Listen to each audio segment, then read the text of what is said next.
Chapter 365. Li Xiqing's office was very large. In addition to the office area, there was a rest area and a cloakroom. Su Qianxi was lying on the single bed in the rest area, scrolling through Weibo. Looking at the comments of netizens, she suddenly felt superior.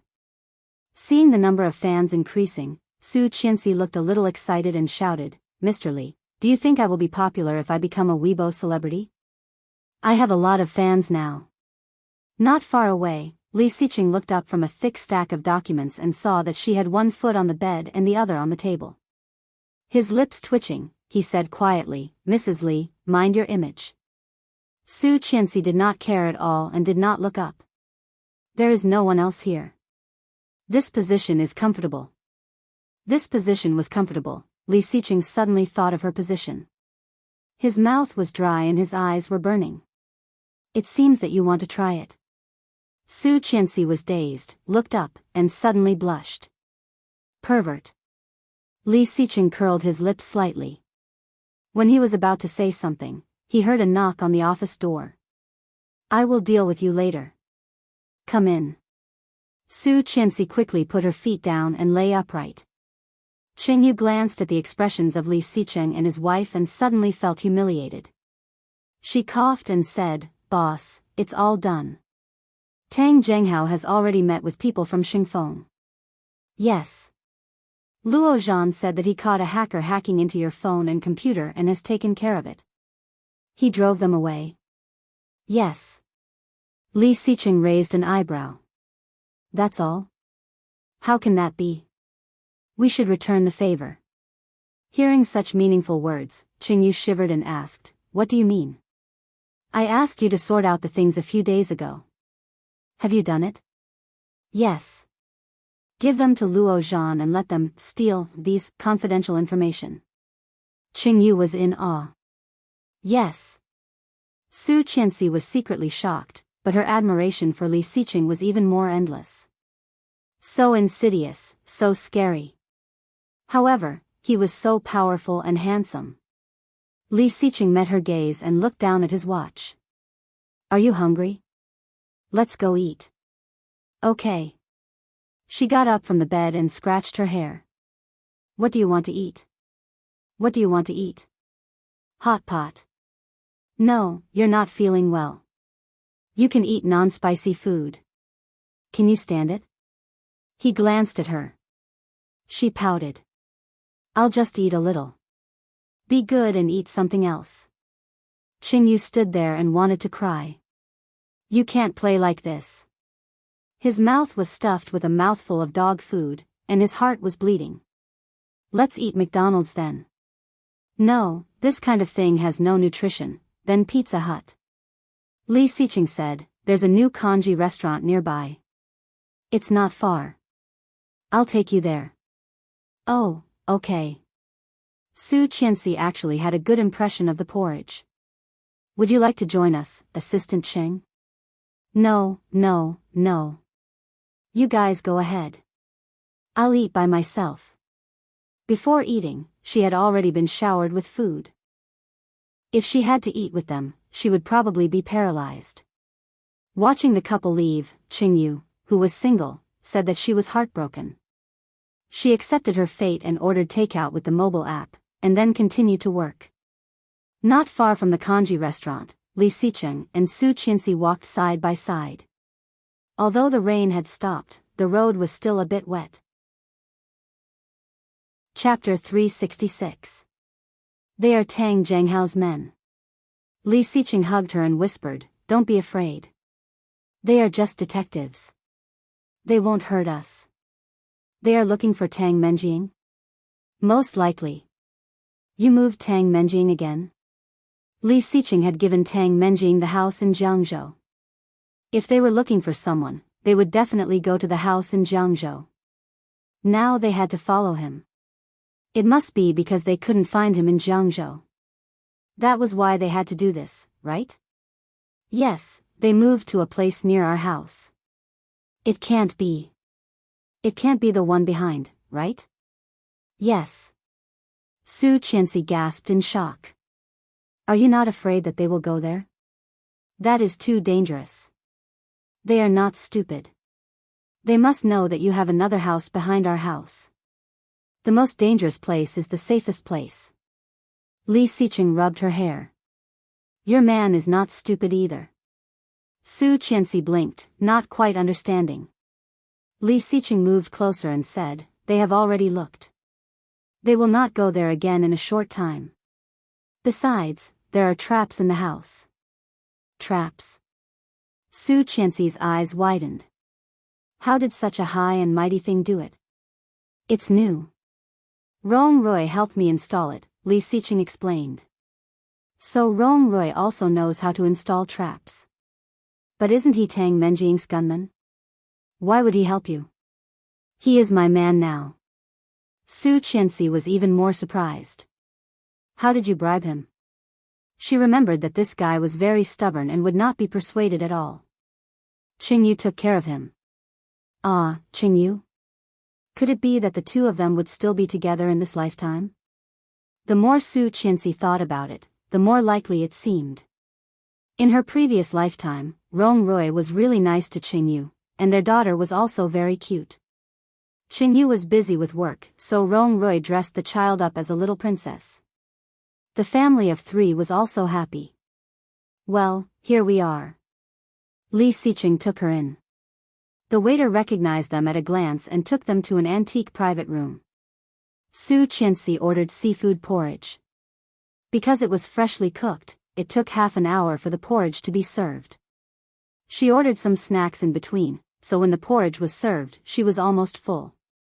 However, she found that the porridge tasted particularly good. She enjoyed it and drank 2 bowls in one go. When she finished, it was more than an hour later. Accidentally, she ate too much and felt uncomfortable. Leaning on Li Xiqing, she did not want to move. Li Xiqing helplessly supported her and walked out. Li Xiqing felt a bit helpless and helped her out. Although this one is new, the taste is very good. If you come to Kingstown, you must try the specialties of Kingstown. Otherwise, it would be a wasted trip. A slightly fat middle-aged man led a tall and strong middle-aged man into the restaurant. Li Xiqing, Su Qianxi's Tong, and Xiqinged. Qing, Li, and Heng, I Teet, I Chenged. Seeming to notice his gaze, Su Qianxi looked up at him. The middle-aged man in front of her had a cold and reserved temperament. When he glanced around, his eyes were like an eagle, full of sharpness. He didn't do it on purpose, it was just a habit. Chapter 367. She smiled politely and nodded. The middle-aged man also nodded slightly at her and quickly moved his eyes away from her, following the fat man. Do you know him? Li Xiqing looked down and asked. No, but he looks a bit familiar. Yes, Major General of the Army, Rong Haiyue. Oh. Never heard of him. I've only heard of Li Xiao. Li Xiqing's eyes were softer, but he was still expressionless. He said in a disdainful tone, ignorant. I am not in this circle. It's normal that I don't know him, she said matter-of-factly. As they spoke, they had already left the restaurant. What they did not know was that Rong Haiyue, who had just passed by them, had already stopped and looked at Su Qianxi's back. When they were far away, Rong Haiyue slowly looked away, feeling a pain in his heart. She was really like her. But that girl was Song Yifun's daughter. Mr. Rong, the room is ready. Come in. Okay. Since he had stolen the confidential document from Li Xiqing's computer, Tang Zhenghao had learned the real strength of the Li family. It was a little more powerful than he had expected, but not too far apart. Knowing the strength of his opponent, Tang Zhenghao, who had been worried by Li Xiqing's pretense, suddenly felt relieved. No wonder Xing Feng chose the Tang family instead of the Li family. It turned out that Xing Feng had already estimated the strength of the Li family. 2 partners with similar strength, of course, it was safer to work with the more established Tang family. After successfully signing the contract, Tang Zhenghao was very happy and gave bonuses to all the employees. Suddenly, the Tang family was full of laughter. After hearing about the current situation of the Tang family, Li Xiqing ordered, you can start. Follow the original plan.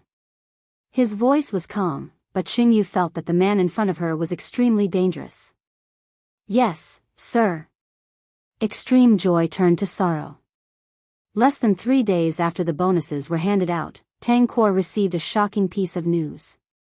The first batch of materials imported from Germany more than half a month ago was detained at the customs because they were suspected of hiding toxic substances. Seeing that the time was getting closer and closer, the factory could not start because of the lack of raw materials. Tang Zhenghao anxiously ran up and down to open up his connections everywhere. However, at this critical moment, Mrs. Tang rushed into the company and cried, "I found our daughter. I found her." Tang Zhenghao was supposed to be happy that he found his daughter. However, when he heard his wife's loud voice, his head started to hurt even more. Holding his head, Tang Zhenghao said impatiently, "Found it? Where is it?" "It's in Yuxiu, behind Li Xiqing's villa. He has another mansion. Menjing is there. She is there." "Really?" Tang Zhenghao sat up, a little uneasy. "How did you know?" "Those private investigators you sent out, they took pictures. I couldn't hear their voices, so I went to find a lip reader. He said the most dangerous place is the safest place. He told Su Qianxi himself." Tang Zhenghao's mood finally improved. He stood up excitedly. "Quick, send someone to look for him." "No, I want Li Xiqing to go to jail. Now that the evidence is conclusive, I don't believe he can deny it." "So what if he is from the Li family?" "Li Xiqing is going to jail for sure." The third night watch, one night watch was made in advance of yesterday's redress of grievances, and the last night watch will be reserved for the redress of grievances in the daytime tomorrow. Chapter 368. In the morning. When Su Qianxi woke up, there was no one next to her. Stretching and yawning, she got up comfortably and went to the bathroom to wash up. When she went downstairs, Nanny Rong had already prepared breakfast. Li Xiqing came in wearing casual clothes and seemed to be in a good mood. Eating breakfast, Su Qianxi looked at him and asked, "Where did you go?" "In the back." Li Xiqing washed his hands and sat down in front of her. He took a sip of milk and said, "I'll take you to see a good show later." "What show?" "Let's eat first." What Li Xiqing said must be a good show. Su Qianxi finished the bread quickly and took a sip of milk. She could not wait to ask, "What show?" Li Xiqing chewed slowly, wiped the milk off the corner of her mouth, and said, "Don't worry. They are not done yet. 2 more minutes." Su Qianxi waited patiently. Li Xiqing took the last sip of milk and looked at his watch. "Okay, let's go." He took Su Qianxi to the back of the house, where Tang Menjing was said to be locked up. Before they got close, they saw 2 police cars and 2 luxury cars parked in front of the house. Su Qianxi's eyes widened and her heart was in her throat. She grabbed Li Xiqing's hand and asked, "What should we do? Have we been discovered? How did they find this place?" "Don't be afraid. It's expected." Li Xiqing rubbed her hair. "Don't let the cat out of the bag. Calm down." Su Qianxi was a bit scared. Looking at him, she felt uneasy. Seeing her expression, Li Xiqing smiled and immediately walked forward with her in his arms. A police officer saw Li Xiqing coming and immediately looked down at the information in his hand. He walked up and said, "Are you Li Xiqing?" "Yes. We now suspect you of human kidnapping and illegal imprisonment. This is the search warrant." Li Xiqing glanced at it and did not look panicked at all. He arched an eyebrow and said, "Did you find it?" The police officer did not expect Li Xiqing to be so calm. He couldn't help but look at him thoughtfully. "We are still searching. If we find it, you will be sued by the family of the victim." As soon as he finished speaking, a few police officers rushed out of the villa, followed closely by the Tang couple. "Sir, no one's here." Mrs. Tang walked out. When she saw Li Xiqing, she immediately cried, "Li Xiqing, you little bastard. Where did you hide my daughter? Give me back my daughter." Then she was about to hit Li Xiqing. Li Xiqing took Su Qianxi in his arms and took a step back, looking at Mrs. Tang coldly. Seeing this, the policeman hurried to stop Mrs. Tang. "Where did you hide my daughter this time? Give her back to me. Give her back to me." Mrs. Tang cried hysterically like a crazy woman. Tang Zhenghao's face was gloomy. He looked at Li Xiqing and said in a deep voice, "Li Xiqing. Uncle Tang, I don't think I've done anything wrong to you. How can you say that I've imprisoned your daughter without any evidence?" Chapter 369. Mrs. Tang felt goosebumps and scolded, "What are you laughing at? The evidence is right here. Do you still want to deny it?" Li Xiqing grabbed the phone and looked at the officer, saying, "Mr. Officer, I now have sufficient evidence to prove that she stalked me and seriously violated my privacy, image, and reputation. Mrs. Tang's behavior has seriously constituted a crime of defamation." Mrs. Tang was dazed, but soon her face paled and she yelled, "You bastard, you are slandering me." Li Xiqing ignored her and threw the phone to the officer. The officer gave Li Xiqing a deep look and watched the video from beginning to end. "Mr. Police, don't listen to his nonsense.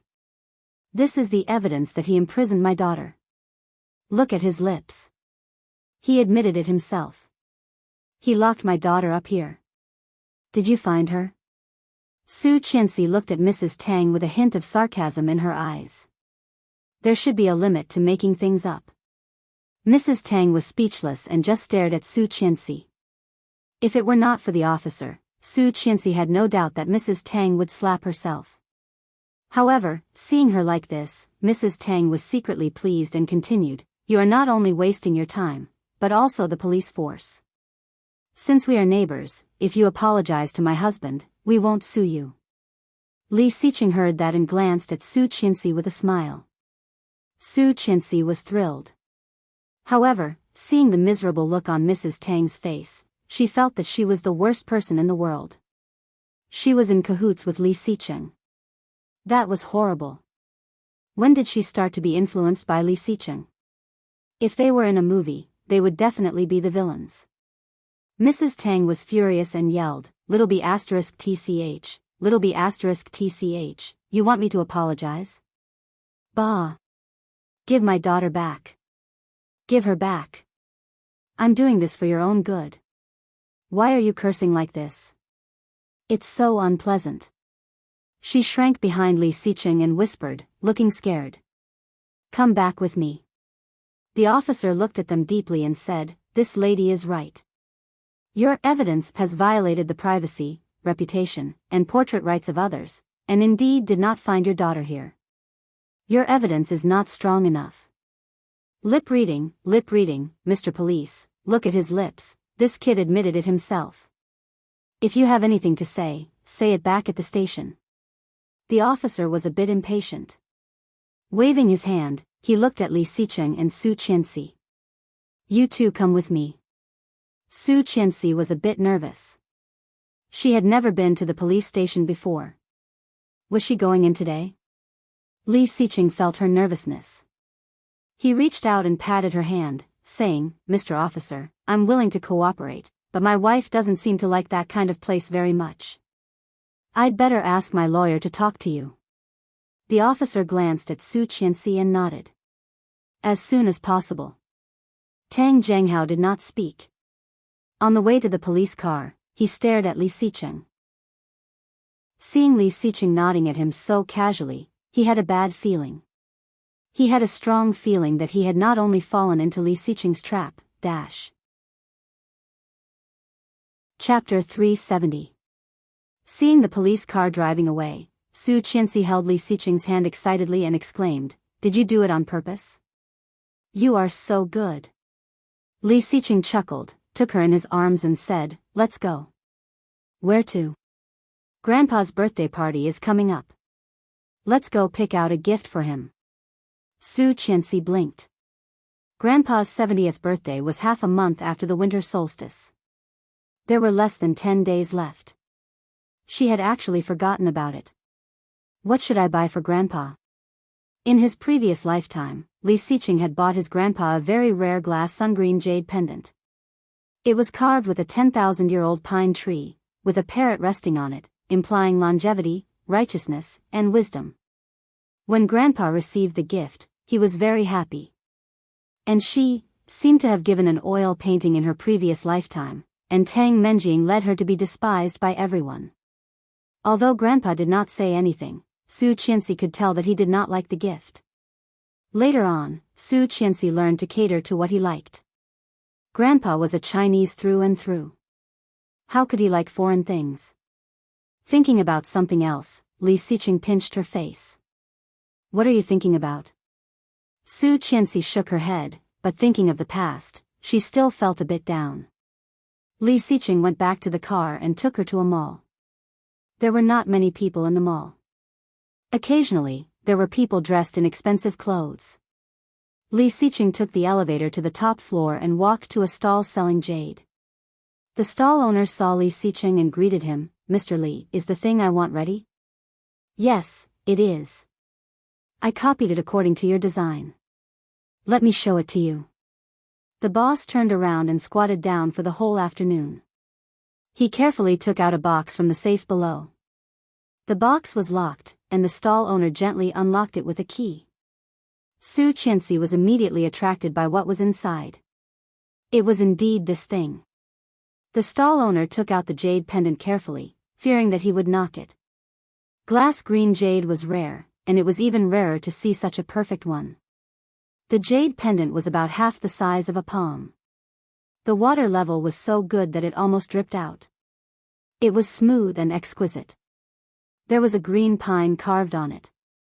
The leaves on the pine were all sun green, and there was a colorful parrot on the branch.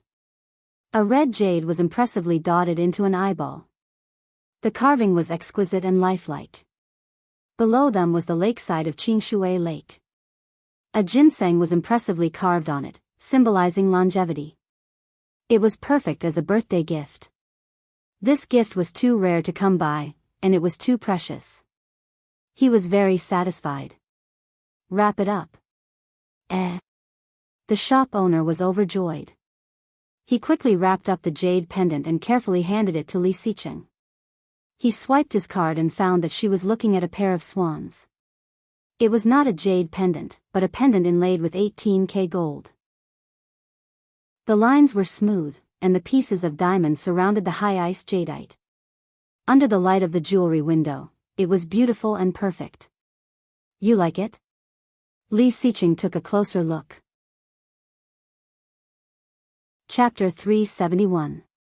If one of them dies, the other one will not live alone. The color and shape of this pair of main stones are very similar. It is very rare to find a pair of jade stones that match each other so well. Look at the color of this one, it is exactly the same as this one. It is very difficult to find. The male is on the left, and the female is on the right. Since Mrs. Li likes it, you can take it with you. Su Qianxi really liked it, especially after hearing the meaning of the boss. She liked it even more. Wrap it up, Li Xiqing said. Su Qianxi looked at him suspiciously. Do you know how to wear it? This is not only a necklace, but also a brooch. Mr. Li, you can wear it as a brooch. With this, you won't look girly. The shopkeeper hastily took something out from under the table, and with a few twists and turns, turned the necklace into a brooch. Li Xiqing actually didn't like it. It was obviously something that girls would like. Why would he wear it? However, it was rare for Su Qianxi to like something, so she decided to buy it first.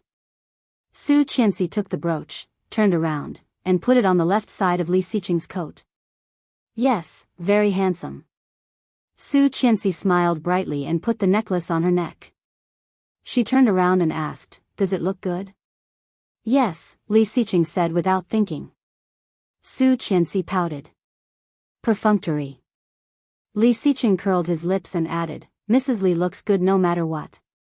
Showing off, the staff of the jade shop were so jealous that they wanted to scratch the wall. The shop owner was experienced. He calmly took Li Xiqing's card, swiped it, and respectfully sent the customer away. Su Qianxi walked around the mall but still could not think of anything to give Grandpa. She frowned. Don't rush. Take it slow. There are still a few days. Thinking of her previous lifetime, every time she gave Grandpa something, he did not seem to like it very much. Otherwise, she could use that as a reference. Suddenly, Su Qianxi had an idea. She looked up, her eyes sparkling. Mr. Li, I got it. Yes? I will make a longevity peach for Grandpa. Longevity peach? Yes, yes. She gestured with her hand. It's a peach this big. It's actually a bun. If I made it myself, would Grandpa be very happy? Yes. This is it then. She breathed a sigh of relief. But is it too cheap? Should I buy something else? How could your kind intentions be cheap? If she personally made something for him, he would treasure it like a priceless treasure. Li Xiqing's eyes became softer as he rubbed her head. Since you've thought of it, come with me to O Ming's place. O Ming? So far, Su Qianxi had only seen him a few times. In a real sense, they had only met once. The last time she had a miscarriage and was hospitalized. Yes, he's going to propose to that woman and bring her out to meet people. That woman? You Lily. Su Qianxi blinked. You Lily will not agree. Li Xiqing glanced at her. You know her quite well. We've been classmates for 3 years, after all. More importantly, she clearly knew that Yu Lily did not marry O Ming at all. She even died in his hands. The 3rd chapter. I've written a lot in the past 2 days. I tried to update it all at once, but everyone thought I didn't. I tried to redress the injustice, but I was scolded. It's not easy to write a book. Please read it and cherish it. Notice, next Tuesday, 25th, the book will officially go on sale for a fee. There will be 30 to 50 chapters. After that, there will be a minimum of 8,000 chapters. There will be frequent updates. Thank you for your support. Recommending October Night Whale Yang's excellent novel, My Beautiful Wife, See You Tonight. Xiao Xiaoxia cried, since I married you, I've been in trouble every day.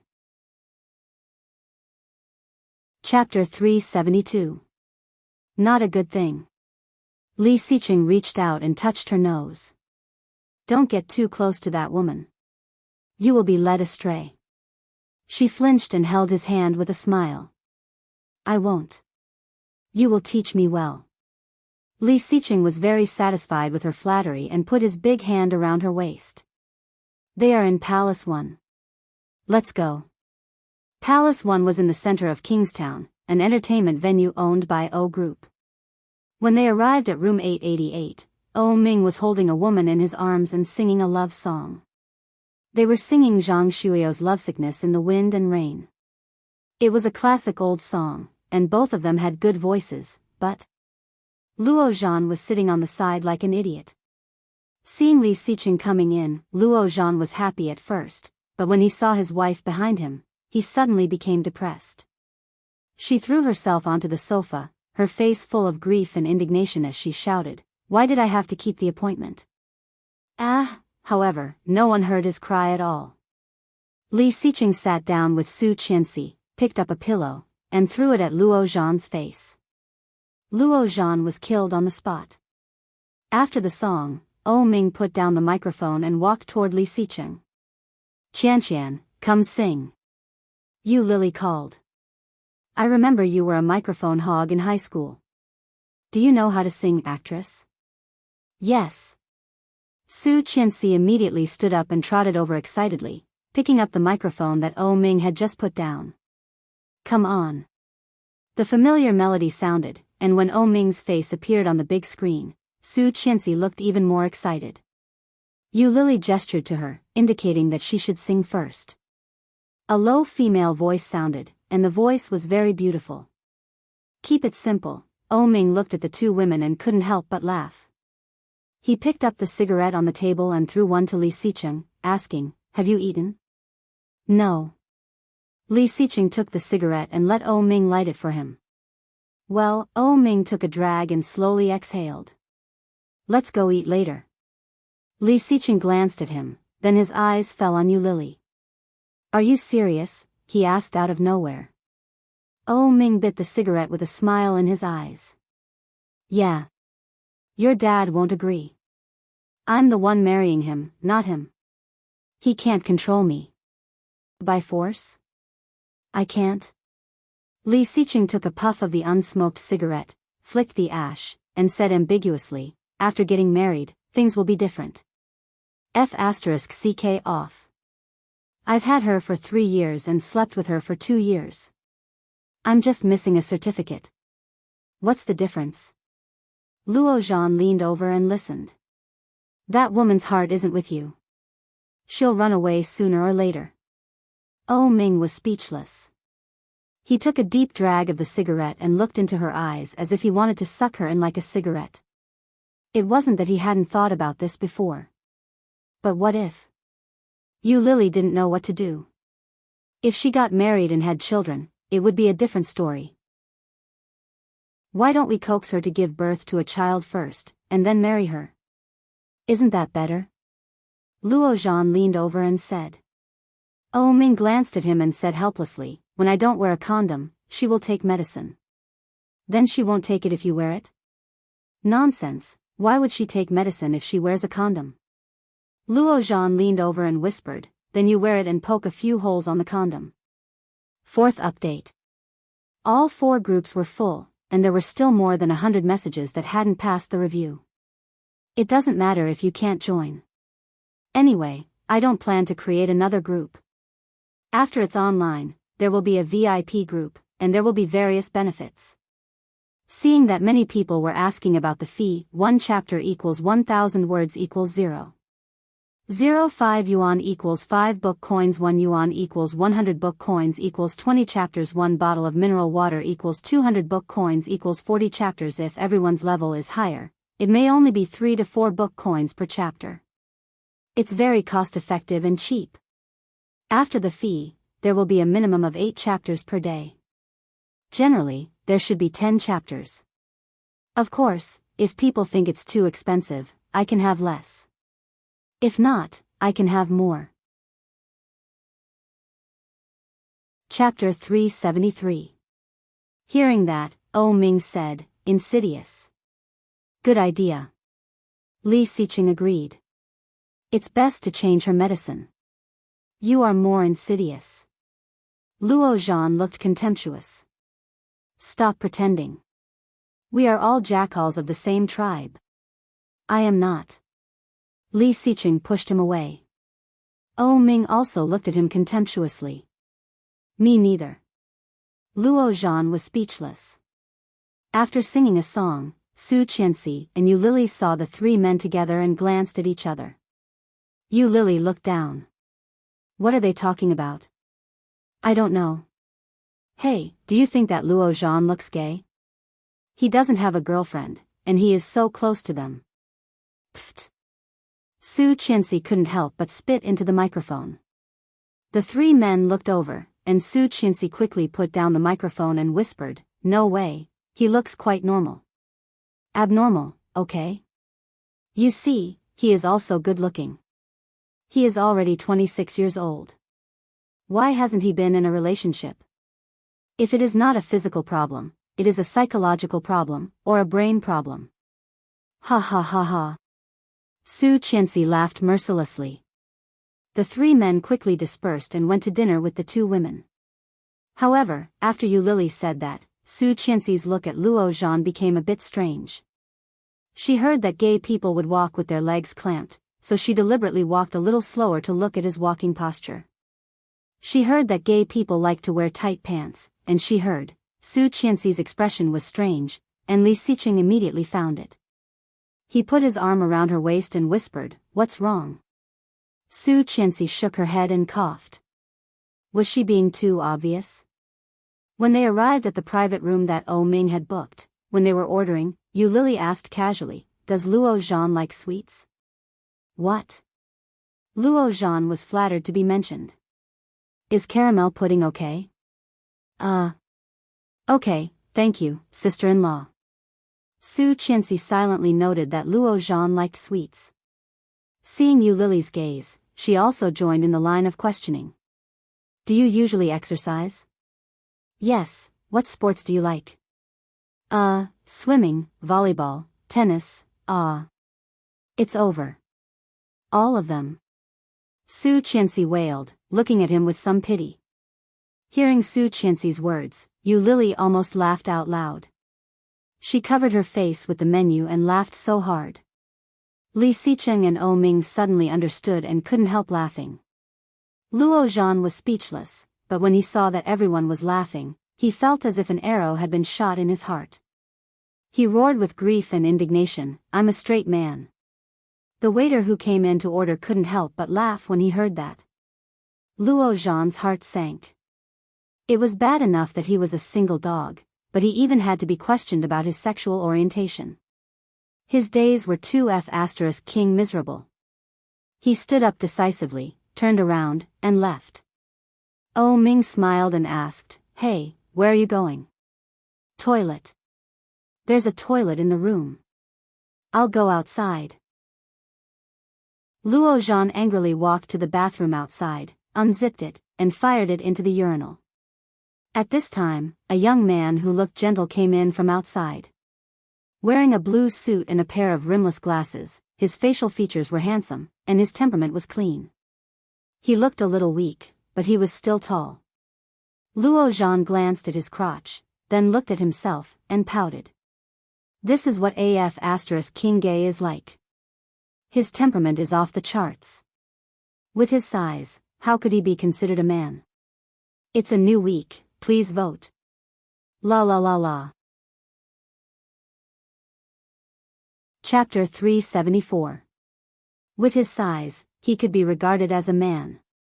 The man in the suit clearly felt the gaze from the next door, and he was a little scared.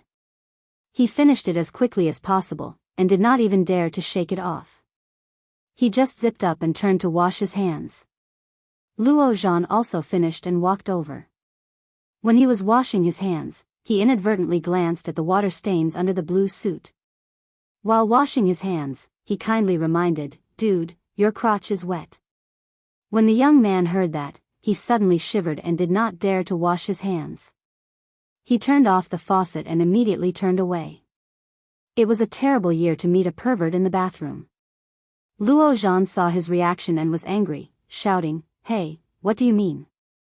The young man just pretended not to hear, and in a hurry, he did not notice the water on the ground. He slipped and almost fell. Fortunately, he held the door frame, or he would have fallen very badly. Luo Zhan saw this scene, was even more angry, and reached out to put his hand on the man's shoulder. The man immediately turned around, slapped his hand away, and said angrily, "I am a straight man." Luo Zhan was speechless. Suddenly, he felt like thousands of arrows were piercing his heart, making him feel that there was nothing left to live for. Gritting his teeth, Luo Zhan was a little angry, "Which eye of yours saw that I am gay?" The man in the suit had a look of disgust on his face, reached out and slapped Luo Zhan's hand away, and hurried away. "Damn, what the hell?" Luo Zhan cursed and watched him walk in the direction of the box where they were. Yu Lily came out to make a phone call. At a glance, she saw the man, and her eyes lit up, shouting, "Louis Han." When Louis Han saw her, there was surprise in his eyes, but soon he smiled and said, "What a coincidence, you also come here for dinner." "Oh, so you know each other?" Luo Zhan came up from behind. "Sister-in-law, introduce me." "Sister-in-law," the smile on Yu Lily's face froze, and her face became cold. "Who is your sister-in-law?" "Don't call me that." Luo Zhan was taken aback. Didn't he call her sister-in-law all morning? She also happily answered. Why did she have such a big reaction now? "This is my high school classmate, Louis Han. Let me introduce you. This is Luo Zhan, Hacker Z, I've heard a lot about you," Louis Han said. Luo Zhan smiled and reached out to him, but Louis Han looked at his hand and frowned, but did not reach out. He glanced at Yu Lily and said, "I have a client, so I won't say much." Okay, go do your work. After Yu Lily finished speaking, Louis Han turned around and left, without any intention of paying any attention to Luo Zhan. Luo Zhan was a little embarrassed and angry. Did this kid really think he was gay? F***ck. What an injustice. Luo Zhan felt that it was necessary for him to find a girlfriend to calm down. No, he should go to a nightclub and find a beautiful girl to break his virginity. Otherwise, he would be suspected all the time, and his heart would be filled with grief. During the meal, Luo Zhan felt the most aggrieved. Being taken care of by two good sisters and being ridiculed by two good brothers, he could not lose his temper. Otherwise, these two henpecked men would kill him at any moment, making him look like a stuffed biscuit. When O Ming suggested going to the leisure club under his name, Luo Zhan immediately found an excuse to escape. Going downstairs and driving, Luo Zhan saw a familiar figure on the side of the road. Qing Yu was holding a stack of documents, as if waiting for the bus. Luo Zhan's eyes lit up, stopped on the side of the road, and shouted, "Assistant Qing, where are you going? Get in the car." Qing Yu immediately got in the car with the documents. Luo Zhan drove and asked, "Where is the car that Lao Er gave you?" "Oh, don't talk about it. It broke down and was sent to be repaired." "Bad luck." "Oh." Luo Zhan responded, a little struggling in his heart. After a long while, he turned his head and said, "Assistant Qing, you don't have a boyfriend yet, right? What do you think of me?" Qing Yu was speechless. Luo Zhan smiled brightly, leaned on the steering wheel with what he thought was his most handsome face, bowed his head, and asked, "I'll treat you to dinner tonight. Do you want to date? Ask you out for a dead head. Wan Lily, Mr. Luo, are you happy?" "Luo Zhan, why are you treating me like this? I don't accept it." Chapter 375. Tang Zhenghao's detective only saw Li Xiqing's face in the video, and Li Xiqing did not mention a word about Tang Menjing from beginning to end. His original plan to send Li Xiqing to prison failed, and he suffered the consequences of his own actions. Tang Zhenghao made a prompt decision and put all the blame on Mrs. Tang. He returned to the company to deal with the company's affairs and try to get his wife out. Finally, after paying a high price to make Li Xiqing's lawyer lose the case, Mrs. Tang came out of the police station 5 days later. This matter had a great impact on the Tang Group. The shareholders held a shareholders' meeting and strongly demanded an explanation from Tang Zhenghao. After Tang Zhenghao finally appeased the shareholders, he encountered another problem. The raw materials imported from Germany had been approved by the customs, but some of them needed to be detained and released after they were all checked. Tang Zhenghao did not dare to disobey. He hurried to show his sincerity and got the materials back. However, at this time, Xingfeng called and asked to ship some of the finished products first. When Tang Zhenghao had a headache and asked for 2 more days, Xingfeng's tone changed. "I have already ordered this batch of products from you. You said you had them in stock, which is why I gave you such a big order. Now you are telling me that it is not ready yet. How can I explain it to my superiors?" "You can't say that. It is not the first time we have cooperated with Xingfeng. It's because it's not the first time we've worked together that I trust you so much. The higher-ups originally intended to give it to the Li Group. I gave you such an important order because I think highly of you. Now you're telling me that you can't get it? Don't tell me you've forgotten what was written in the agreement some time ago." Tang Zhenghao felt even more headache and quickly said yes. "Then I will give you 2 more days.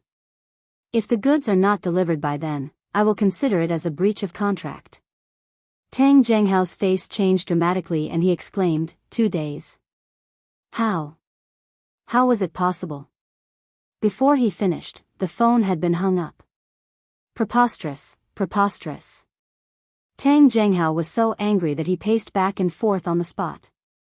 He picked up his phone and was about to call back, but the call was immediately hung up. He stomped his feet and simply called the factory that was rushing to work. "Hurry up and recruit people. Overtime. We must get the first batch out within 2 days. That penalty fee. Even if he lost his entire company, it still wouldn't be enough. Tomorrow was Grandpa's birthday party, and Su Qianxi finally bought a gift for Grandpa on the last day. Li Xiqing was not back yet. Su Qianxi had dinner, took a shower, and studied in the living room. When Li Xiqing came back, it was already past 9 p.m. Seeing him coming back, she put down the book and asked, "Have you eaten?" "Not yet." "Okay, take a seat. I'll heat up some food for you." "Okay." He looked at her softly. "I'll go take a shower first." After Su Qianxi heated up the dishes, Li Xiqing came downstairs, wearing only a rabbit fur robe. She hugged her thick coral velvet pajamas. Seeing him dressed like this, she asked, "Aren't you cold?" "I'm not cold." "Eat with me." "Yeah." She sat down. "You haven't finished that thing yet?" "Almost. I'm dealing with the acquisition of Tangkor." "Acquisition of Tangkor?" Su Qianxi's eyes widened. "Tang Zhenghou's Tangkor?" "Yes, Tangkor is bankrupt." Kids who have written long reviews can join Lily's harem 5937277013. The administrator will teach you how to do it. If you haven't written a long review, please behave. P.S. Impromptu reviews do not count. Chapter 376. Su Qianxi gasped and asked incredulously, "Why so sudden?" "Not sudden." Li Xiqing looked up, and there was some softness in his deep eyes. "I have been planning for more than 2 months, and I just closed the net a few days ago. I took over the order from Xingfeng and Tang Group." It was rare for him to patiently explain to her. His voice was deep and mellow, no different from usual. However, Su Qianxi felt a bit distressed. He had been as busy as a top these days and must be exhausted. It was a few minutes later when he finished. Su Qianxi gasped and felt a little scared. "No way, such a big mess, and you dare to take it on." Xingfeng screwed Tang Zhenghao over. "Don't let them screw us over too." "Don't worry. The vice president of Xingfeng is Qin." Su Qianxi's eyes widened. "Mom's family?" "Yes, my uncle." "No way." It was the first time that Su Qianxi's brain worked so fast. "You and your uncle set Tang Zhenghao up?" Li Xiqing paused and poked her forehead. "Am I such a sinister person in your eyes?" Su Qianxi's face darkened slightly. Su Qianxi nodded without hesitation. Li Xiqing narrowed his eyes and said, "This is called outsmarting him. Tang Zhenghao asked for it." "You're lying. How dare you say you are not sinister?" Li Xiqing was in a very good mood. Curling his lips, he finished the last mouthful of soup and waved at her. "Come here." "What?" Although she asked, she still walked over. He pulled her, and she fell into his arms. Su Qianxi's heart raced. Looking at his hungry eyes, she already knew what he wanted to do. Sure enough, Li Xiqing put an arm around her waist and said, "Mrs. Li, let's try it in the kitchen." Su Qianxi suddenly felt numb and immediately struggled. "No. Let's go back to the room. I heard it's very exciting." "Let's try it." "I heard. It must be Oh Ming again." In the past few days, because of what he had heard, he had taken her to the living room and the balcony. Su Qianxi was reluctant. But in the end, she still couldn't resist his coercion and was directly pressed against the refrigerator door. In the end, she surrendered under his ferocity. She hung on him, panting, for fear of falling. He hugged her and whispered in her ear, "Today is your ovulation period. Let's have a baby, Mrs. Li, Su Qianxi had no time to refuse and was attacked by him again, unable to fight back. Captain Li's 70th birthday was arranged at the only 6-star hotel in Kingstown. The invited guests were all personally selected by the old master himself, and they were all important figures of the older generation. At 5 or 6 o'clock in the evening, most of the guests had arrived, and the scene was very lively.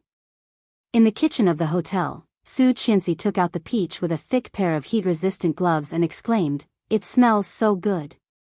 Li Xiqing smiled. "Grandpa will be very happy to see it." Su Qianxi couldn't help smiling as well. She carefully put the peach on a white porcelain plate and decorated it according to the chef's instructions. Li Xiqing's phone rang. It was Laurel, who was guarding Tang Menjing. Picking up the phone, he heard a hurried voice. "Sir, it's bad. Miss Tang's water broke. I'm afraid she's going to give birth. Weibo has been opened. She will often post new updates and small spoilers on Weibo. After she goes online, she will set up a VIP group. Everyone can follow her content, and the group number will be announced. Weibo name, Uncle Wan Lily. If you can't find him, please search for him at least 30 chapters. I'll try to post more, after 010. I recommend Su Gemo's new book, Hot Little Sweetheart, Big CEO, Don't Come Here." Chapter 377. Sir, bad news. Miss Tang's water broke. I'm afraid she's going to give birth. Li Xiqing's eyes flashed, so bright and sharp that Su Qianxi couldn't help but look at him. Although he was still expressionless, she could tell from the slight smile on his face that he was in a better mood than before. "Okay, have Hunter take her to the first hospital." "Yes, sir," Laurel said. Hanging up the phone, he looked at Su Qianxi and whispered, "Tang Menjing is going to give birth." Su Qianxi's eyes widened, she could not believe it. Only 7 months. She's making trouble every day. Premature birth is expected. Li Xiqing said, picked up his phone and dialed Sheng Yu's number. Kingstown First Hospital, Tang Menjing is going to give birth prematurely as planned. Sheng Yu immediately calmed down and became excited, shouting, "Yes, boss." Seeing him hang up the phone, Su Qianxi asked, "Are you going to see it?" "You'll see it in a bit." "What did you do?" "You'll know in a bit."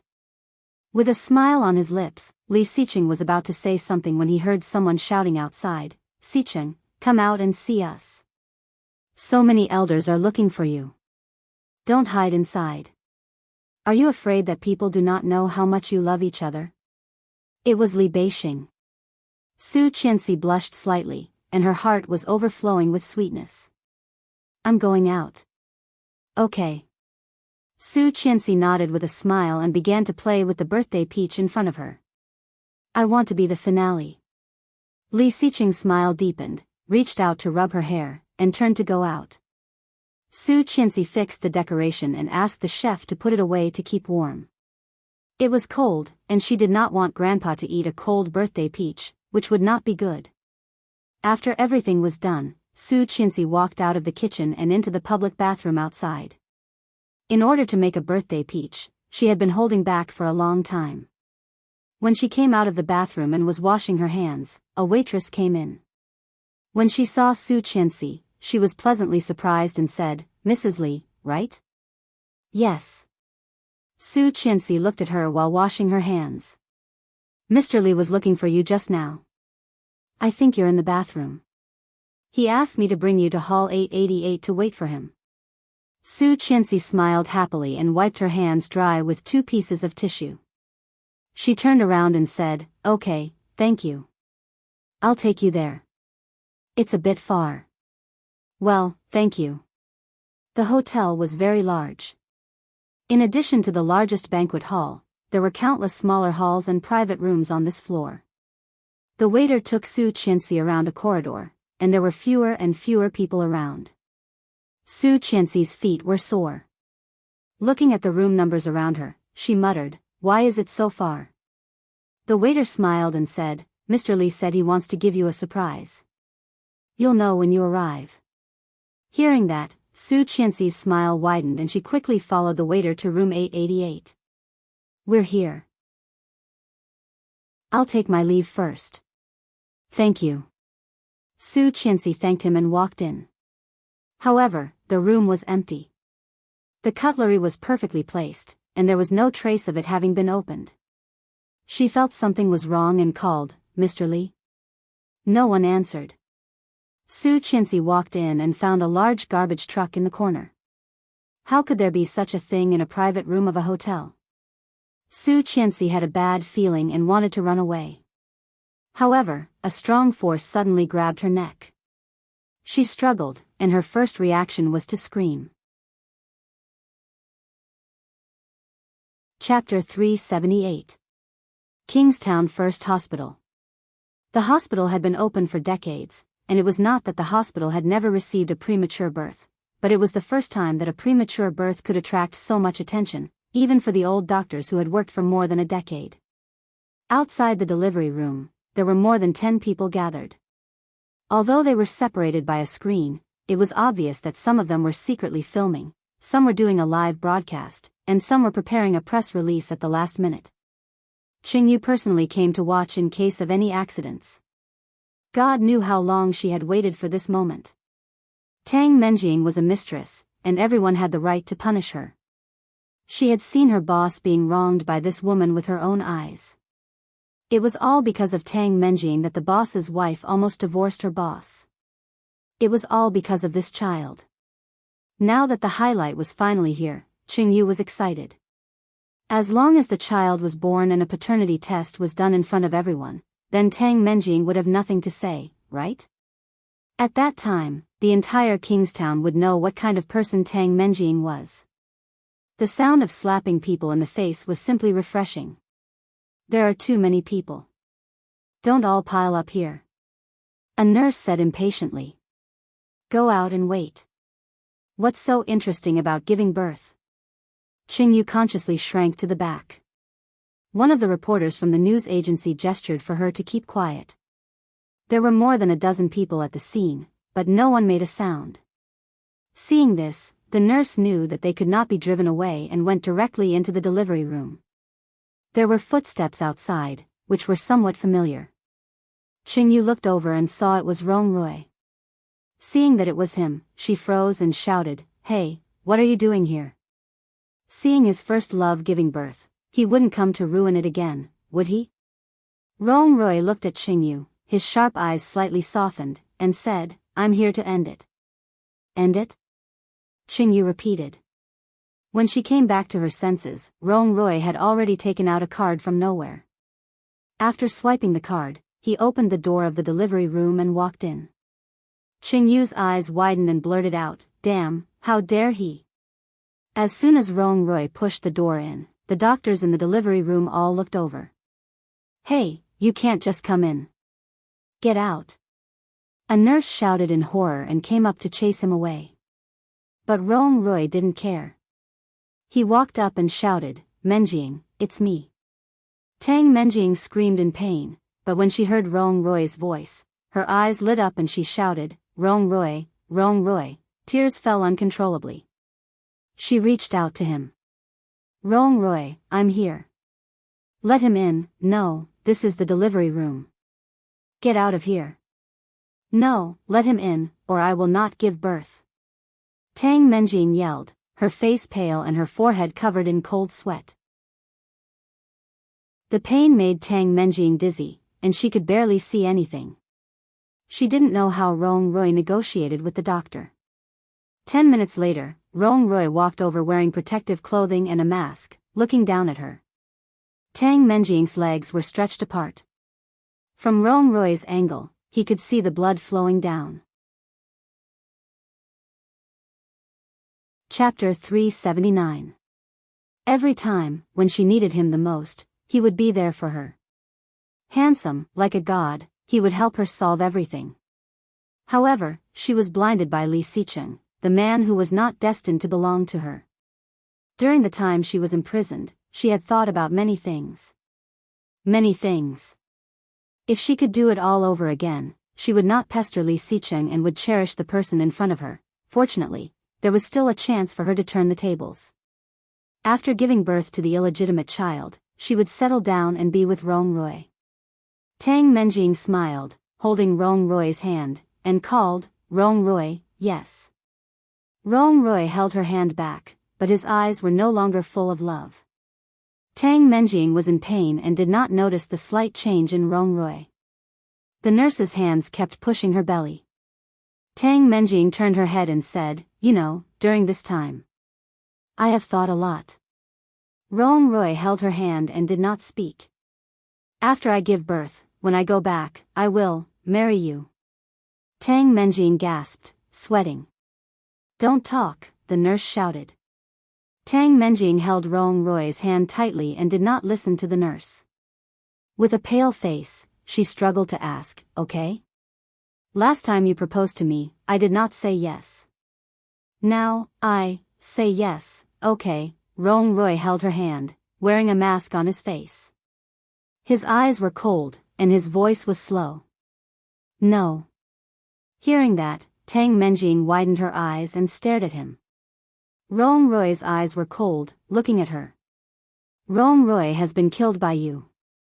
Have you forgotten? Tang Menjing's heart seemed to be clenched tightly, so painful that she could not breathe. Looking at him, she felt extremely unfamiliar.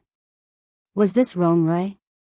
Was this the man who once vowed to protect her for the rest of her life? He once said that whether she loved him or not, he was willing to be with her. He said it with his own mouth. However, at this moment, Rong Rui's eyes were cold. There wasn't even the slightest bit of tenderness and love from before. Why did it turn out like this? Tang Menjing's body trembled violently. The doctors and nurses were shocked and shouted, do not affect the patient's mood. Rong Rui did not listen and continued, when you chose Li Xicheng and me and pushed me to the bodyguards, I was already dead. I committed suicide in the villa you lived in. Do you remember? Tang Menjing was in so much pain that she almost fainted, but her heart ached even more. She screamed, scram. Get out. A doctor pulled Rong Rui up and forcibly separated his hands. He lifted him up and kicked and pushed him out of the room. However, Tang Menjing's breathing became more and more rapid. Clutching the railing of the bed, she cried, why? Rong Rui's words and attitude had easily shattered the belief that she had always held onto and firmly believed in. Rong Rui. Tang Menjing cried. Why, did you forget that Rong Rui was killed by your own hands? Have you forgotten? Oh no, the patient is having an emotional breakdown and is bleeding profusely, Chapter 380. When Rong Rui was kicked out, Qingyu saw him and immediately walked over. Seeing the blood on his protective suit, she asked, what's the situation? Nothing. Rong Rui was ready to leave. What the hell? Qingyu was a little angry and immediately followed. Then why did you go in? Did you give birth? No. You haven't given me the video you promised. I gave it to Luo Zhan. Rong Rui's voice was a bit cold. He took off his mask and protective suit while walking. Luo Zhan? Yes. Rong Rui took off his clothes, threw them away, and sat down on a chair in the hallway. He will broadcast it on Weibo. When the DNA comes out, your Mr. Li can be cleared. Qingyu felt a little angry at his indifference. Her face was red, and she turned to leave. However, her hand was suddenly grabbed. Turning her head, she saw Rong Rui's amber eyes staring at her. Her heart pounding, she looked at him. Rong Rui's expression was unclear. He said, I will take responsibility. You don't have to worry. Hearing that, Qingyu's face was stained with a layer of anger. She threw his hand away, raised her foot in high heels, and kicked him hard. She yelled, screw you. I don't like men like you. Li Xicheng was surrounded. He was surrounded by elders that he had not seen for a long time, friends of his grandpa, friends of his father, and childhood playmates who always liked to tease him for being a blockhead. After toasting them one by one, Li Xicheng drank a dozen glasses of liquor in a row, and his face was a little red. After Li Xicheng was drunk, everyone asked him to bring his wife out to meet people. When it came to Su Qianxi, Li Xicheng's expressionless face became a bit soft. Some people keenly noticed this and started to make a fuss again. Li Xicheng could not win against them, so he picked up his cell phone and dialed her number. However, after a dozen rings, no one answered. Wait a minute, I'll go get her. Li Xiqing put down the glass, but suddenly thought of something. Don't get her drunk later. She can't hold her liquor well. In addition, she was not a good drinker. After getting drunk in the Maldives last time, he remembered it very well. Don't worry, I definitely won't force her down. If we can get you drunk today, it will be a success. Everyone burst into laughter. With their assurance, Li Xiqing felt reassured and walked toward the kitchen. However, there was no sign of her in the kitchen. Li Xiqing frowned and asked, "Where is she?" The chefs looked at each other and shook their heads. He picked up his phone and called again, but no one answered. He looked around and did not find Su Qianxi, which made him feel a bit panicked. There were only a few places she could have gone to. She didn't pick up her phone, and she couldn't be found either. What the hell was she doing? Oh Ming was hiding in a corner with Yu Lily. When he saw Li Xiqing walking back and forth a few times, he finally couldn't help but ask, "Hey, what are you doing?" "My wife is missing, help me find her." Oh Ming snorted disdainfully. "You're a grown man, and you're still afraid of getting lost? Did he go to the toilet?"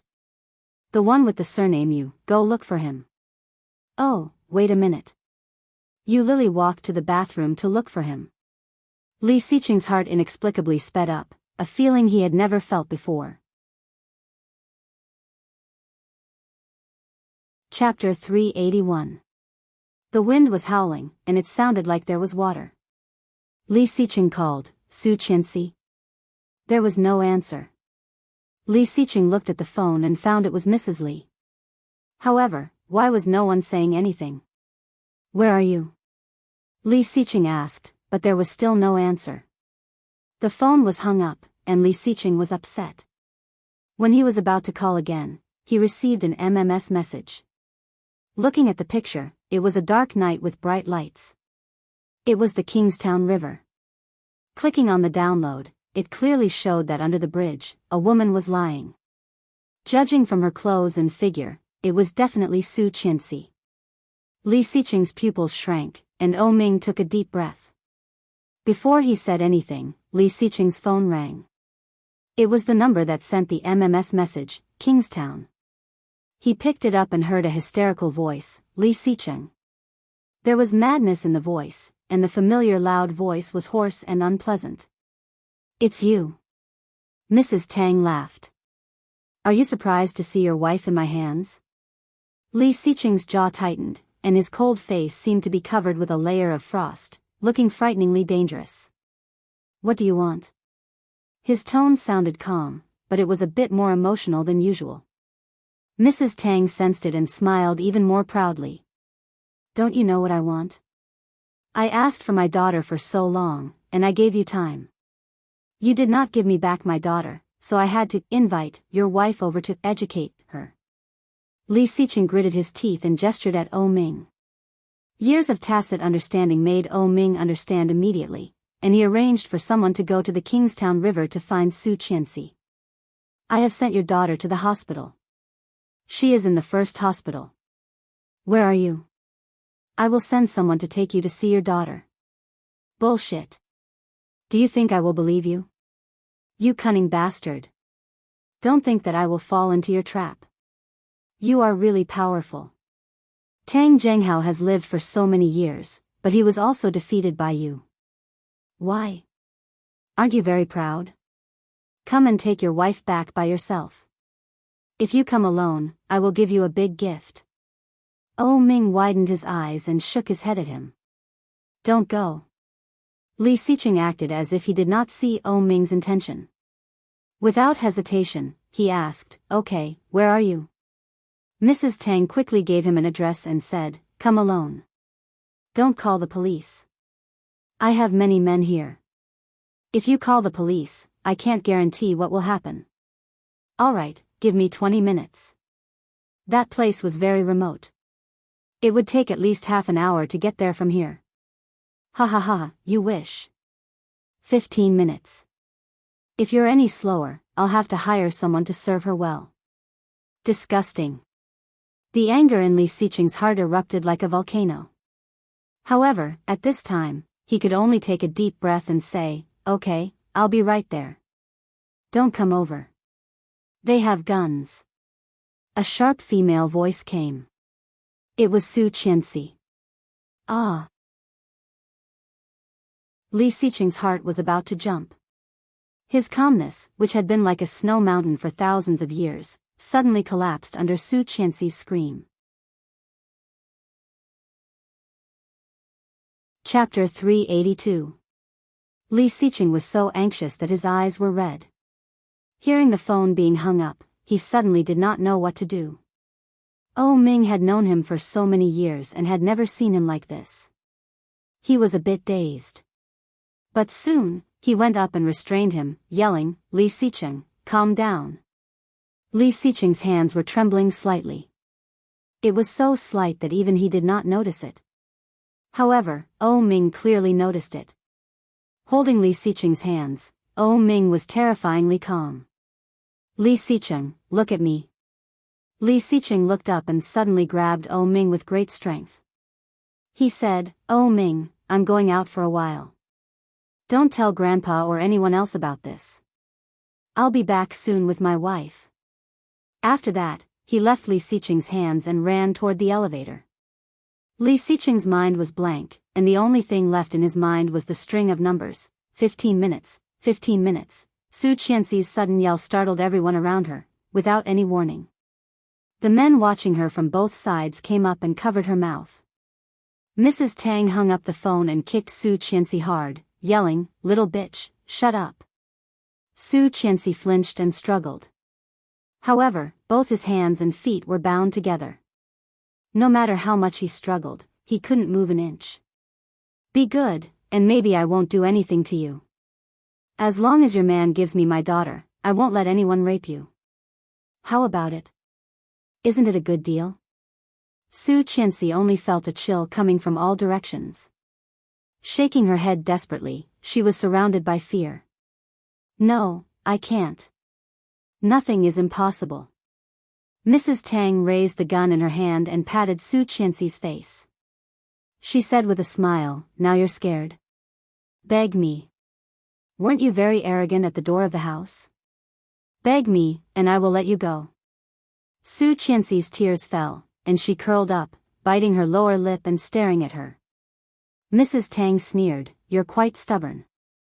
Then she looked at the man next to her and asked, "Is Monkey here?" "On the way." Mrs. Tang sneered at Su Qianxi, raised the gun, and wiped it.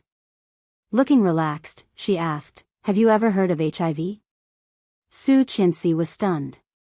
HIV, Su Qianxi's pupils shrank as fear and panic engulfed her. This was AIDS. "It seems that you know what this is." Mrs. Tang raised the gun and slowly loaded it. Pointing the black muzzle at Su Qianxi, she suddenly pushed it forward. Bang! Ah! Su Qianxi was so scared that she burst into tears. She immediately looked away, her body trembling because of the shock. The men laughed with Mrs. Tang. Su Qianxi gritted her teeth to stop herself from crying. Her body trembling, she stared at them with her dark eyes. Mrs. Tang enjoyed the look on her face. She stood up and kicked her. "What are you staring at, you little bitch?" She did not even dare to scream and curled up into a ball. "Why aren't you shouting? Keep shouting. Keep shouting." Mrs. Tang kicked Su Qianxi's legs and waist in high heels. Chapter 383. Perhaps because there was no response, Mrs. Tang felt a bit bored. Pursing her lips, she stopped and said, "Why is Monkey not here yet? It's been 3 minutes. I gave him 15 minutes. When he comes, he will think I'm too merciful if he doesn't see this little b asterisk tch being f asterisk ked." What did they want to do? What did they want to do? Su Qianxi clenched her legs and tried to curl up. Mrs. Tang clearly saw her intention and sneered, "It's useless." A skinny man drove a motorcycle over and quickly stopped nearby. Su Qianxi felt cold and desperate, wrapping her tightly. This man must be Monkey the old woman had mentioned. This was the highway leading to the edge of the city. The vehicles coming here must be ready to go out of the city. At this moment, she could only hope that someone would pass by and save her before they did it. However, at this time, it was already dark, and the weather was so cold. Would someone really pass by and save her? The possibility was almost zero. Boss, I didn't expect that after so many years of seclusion, you would come back. Our gang has been looking forward to your return. In the past few years, without your leadership, our performance has been getting worse day by day. Performance. A bunch of thieves. Talking about performance? Mrs. Tang used to be a thief. She had been locked up for a few years because of stealing. Later, she somehow hooked up with Tang Zhenghao and became the wife of a rich family. Sure enough, a dog could not change its habit of eating sh*t. Su Qianxi knew it clearly and was full of disdain. Hearing Monkey's words, Mrs. Tang sneered, "Didn't you see the news? My man is bankrupt, and my daughter is missing. Don't you think I'm back, you be cheese?" Monkey was a bit surprised and said, "Isn't your daughter very popular? Look at this." Su Qianxi heard Weibo being refreshed. Monkey said, "Your daughter failed to seduce Li Xicheng and got f***ked by this foreign man. This is a hot topic on Weibo. It was posted less than an hour ago. Look, more than 600,000 likes and 200,000 comments." Looking at the video, Mrs. Tang's face became paler and paler. This was the video that was hacked by Rong Rui in Li Zhao's study. How could there be more? Why is he on Weibo again? "Io, the latest news, your daughter has given birth. She had a cesarean section due to massive bleeding." "Hey, what are you doing?" "That's my cell phone," Monkey shouted. Mrs. Tang picked up the phone and threw it at Su Qianxi's face. Su Qianxi's face was numb, and the dazzling light came into her eyes. She looked down at the text on the screen, "Post-cesarean section, no blood relationship with the Li family." Monkey walked over to pick up the phone, but when he saw Su Qianxi's face, his eyes widened. "Boss, the surprise you said for me is this girl? Wow, so beautiful." Chapter 384. She was sick. HIV? Su Qianxi's face paled even more. She screamed and struggled, "Go away. Go away." Monkey licked his lips and chuckled. That woman was so king wicked. She did not even tell me that she was sick. I did not even wear a condom. *ck. Now, no one in the industry dares to accept my business. Wait, don't tell me you gave me such good stuff because I'm sick. Otherwise, do you think you would have a chance? Ha ha ha ha, it was worth it. Then he was about to lift Su Qianxi up. Mrs. Tang immediately held him down and said coldly, "What are you doing?" "Getting a room." "What do you mean get a room?" "We'll do it here," a man said as he threw a small bottle to him. "Eat this. It'll help you ward off the cold and make you feel good." Monkey was even more excited. He rubbed his hands and said, "Do you want something wild?" "Oh, this will do." He picked up the bottle, opened the can, and swallowed it. Then he could not wait to take off his clothes. Su Qianxi clearly saw that under the monkey's clothes, there were dense red spots, which looked scarlet and scary. Mrs. Tang took out her cell phone and pointed the camera at them. Su Qianxi did not notice what Mrs. Tang was doing. She screamed in horror and tried to shrink back, begging, "No, please, I can give you money. I can treat you. I can give you however much you want. Don't touch me. I beg you." Monkey took the medicine, and it soon began to work. His eyes were bright, and he could not wait to untie Su Qianxi's feet. "Help. Ah. Is there anyone? Help me." Su Qianxi screamed, her voice extremely shrill and loud. Desperation was overwhelming. Su Qianxi had never been so scared. Even when she was pushed into the water by Tang Menjing in her previous lifetime, she had never been like this. Torture, desperation, humiliation, anger, but there was nothing she could do. The rope on her feet was untied. Su Qianxi's first reaction was to kick Monkey in the face. "Oh, that smells good. I like it." Monkey chuckled and rushed over. Satisfied, Mrs. Tang stopped the video and sent it to Li Xiqing. The black luxury car sped through the highway, scaring many drivers away from it. Behind the car was a line of traffic police, but Li Xiqing still had no intention of stopping. 15 minutes, 15 minutes. 13 minutes had passed, but there was still some distance to go. Li Xiqing was so anxious that his eyes were red. It was the first time in his life that he was racing on the road, the first time that he was chased by the traffic police, and the first time in his life that he was so anxious to do something. Soon, soon, soon. Wait for me, you must wait for me.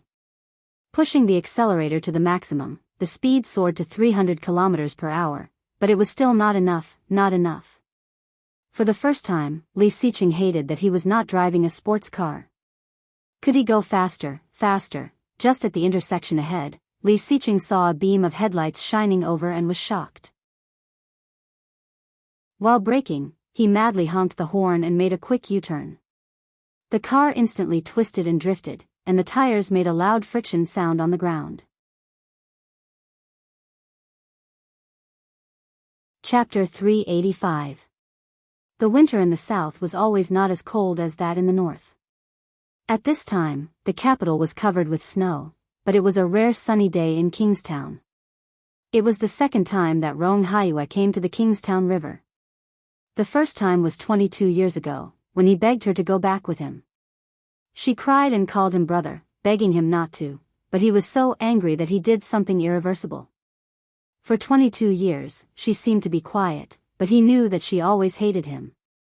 Stepping on this land again, Rong Haiyue's mood was extremely complicated. More than 20 years ago, these lights were not installed here. There were large patches of grass, and people could not be seen at all. Ah! A sharp cry pulled Rong Haiyue back from his thoughts. He opened the door and got out of the car. Suddenly, a cold wind blew over the river. Rong Haiyue looked not far from where the sound came from. He did not see anything. Listening carefully, it seemed that there was no scream. Walking casually, Rong Haiyue walked forward. His heart was as calm as still water. Help! Ah! Is there anyone? Help me! A sharp cry for help suddenly entered his ears, causing a large wave to suddenly appear on the still water. Rong Haiyue followed the sound and saw a few people standing in the distance. He shouted, "What are you doing?" This voice was like the sound of nature to her. Kicking her legs, she shouted, "Help, help!" Rong Haiyue recognized the voice. Was it Song Yifun's daughter? The girl who spoke sweetly to the boy of the Li family in the kanji shop last time. Blood rushed to his head. Rong Haiyue strode over and shouted, "Let her go." Damn it, where did this old turtle come from? Trying to be a hero? The two men next to him cursed and turned to face Rong Haiyue. Mrs. Tang was also very angry. Kicking Monkey, she shouted, "Hurry up." Monkey was a bit scared and said, "Wait. Wait, I haven't found the feeling yet." Rong Haiyue rushed up and knocked one of them down without any explanation. He grabbed him and then kicked the other man. His movements were smooth, bold, and ruthless. At first glance, it was obvious that he was a martial artist. Monkey was even more terrified. Seeing this, Mrs. Tang yelled, "You do what you do. I'll deal with this guy." With that, he walked forward, raised the pistol in his hand, and shouted, "Don't move." When Rong Haiyue saw the gun, he threw the man away, raised his hands, and stopped moving. Su Qianxi recognized that he was Rong Haiyue. She was a bit surprised, but at this moment, she had no time to care about anything else. Looking at the monkey in front of her, she gritted her teeth and whispered, "Do you want money? I can give you money. 1 million, is that enough?" Monkey was a little moved. He looked at her and asked, "Really?" She was pleased and continued to tempt him. My husband is Li Xicheng. He is very rich, the richest man in Kingstown. Have you heard of him? Let me go, and I will give you money. If 1 million is not enough, then 5 million, enough for you to spend for the rest of your life, okay? Motherf ****. Mrs. Tang cursed and stepped on Su Qianxi's foot. Chapter 386. Monkey was a bit moved. Although this woman was beautiful, women were everywhere. 5 million, he had never seen so much money in his life. Mrs. Tang was furious and yelled, Monkey, what are you waiting for? I am Mrs. Tang. It's only 5 million. I'll give it to you. When Li Xicheng comes, you won't have the chance to enjoy such a beautiful woman. The two men who had been knocked down by Rong Haiyue had already climbed up and rushed at him. Don't believe her. The Tang family is bankrupt. The Tang family has long been acquired by the Li family. She is nothing. If she had money, why would she go to such a cheap woman like you? Su Qianxi yelled. At the same time, the two men behind Rong Haiyue surrounded him. One grabbed his neck, and the other went around to his front and punched him in the stomach.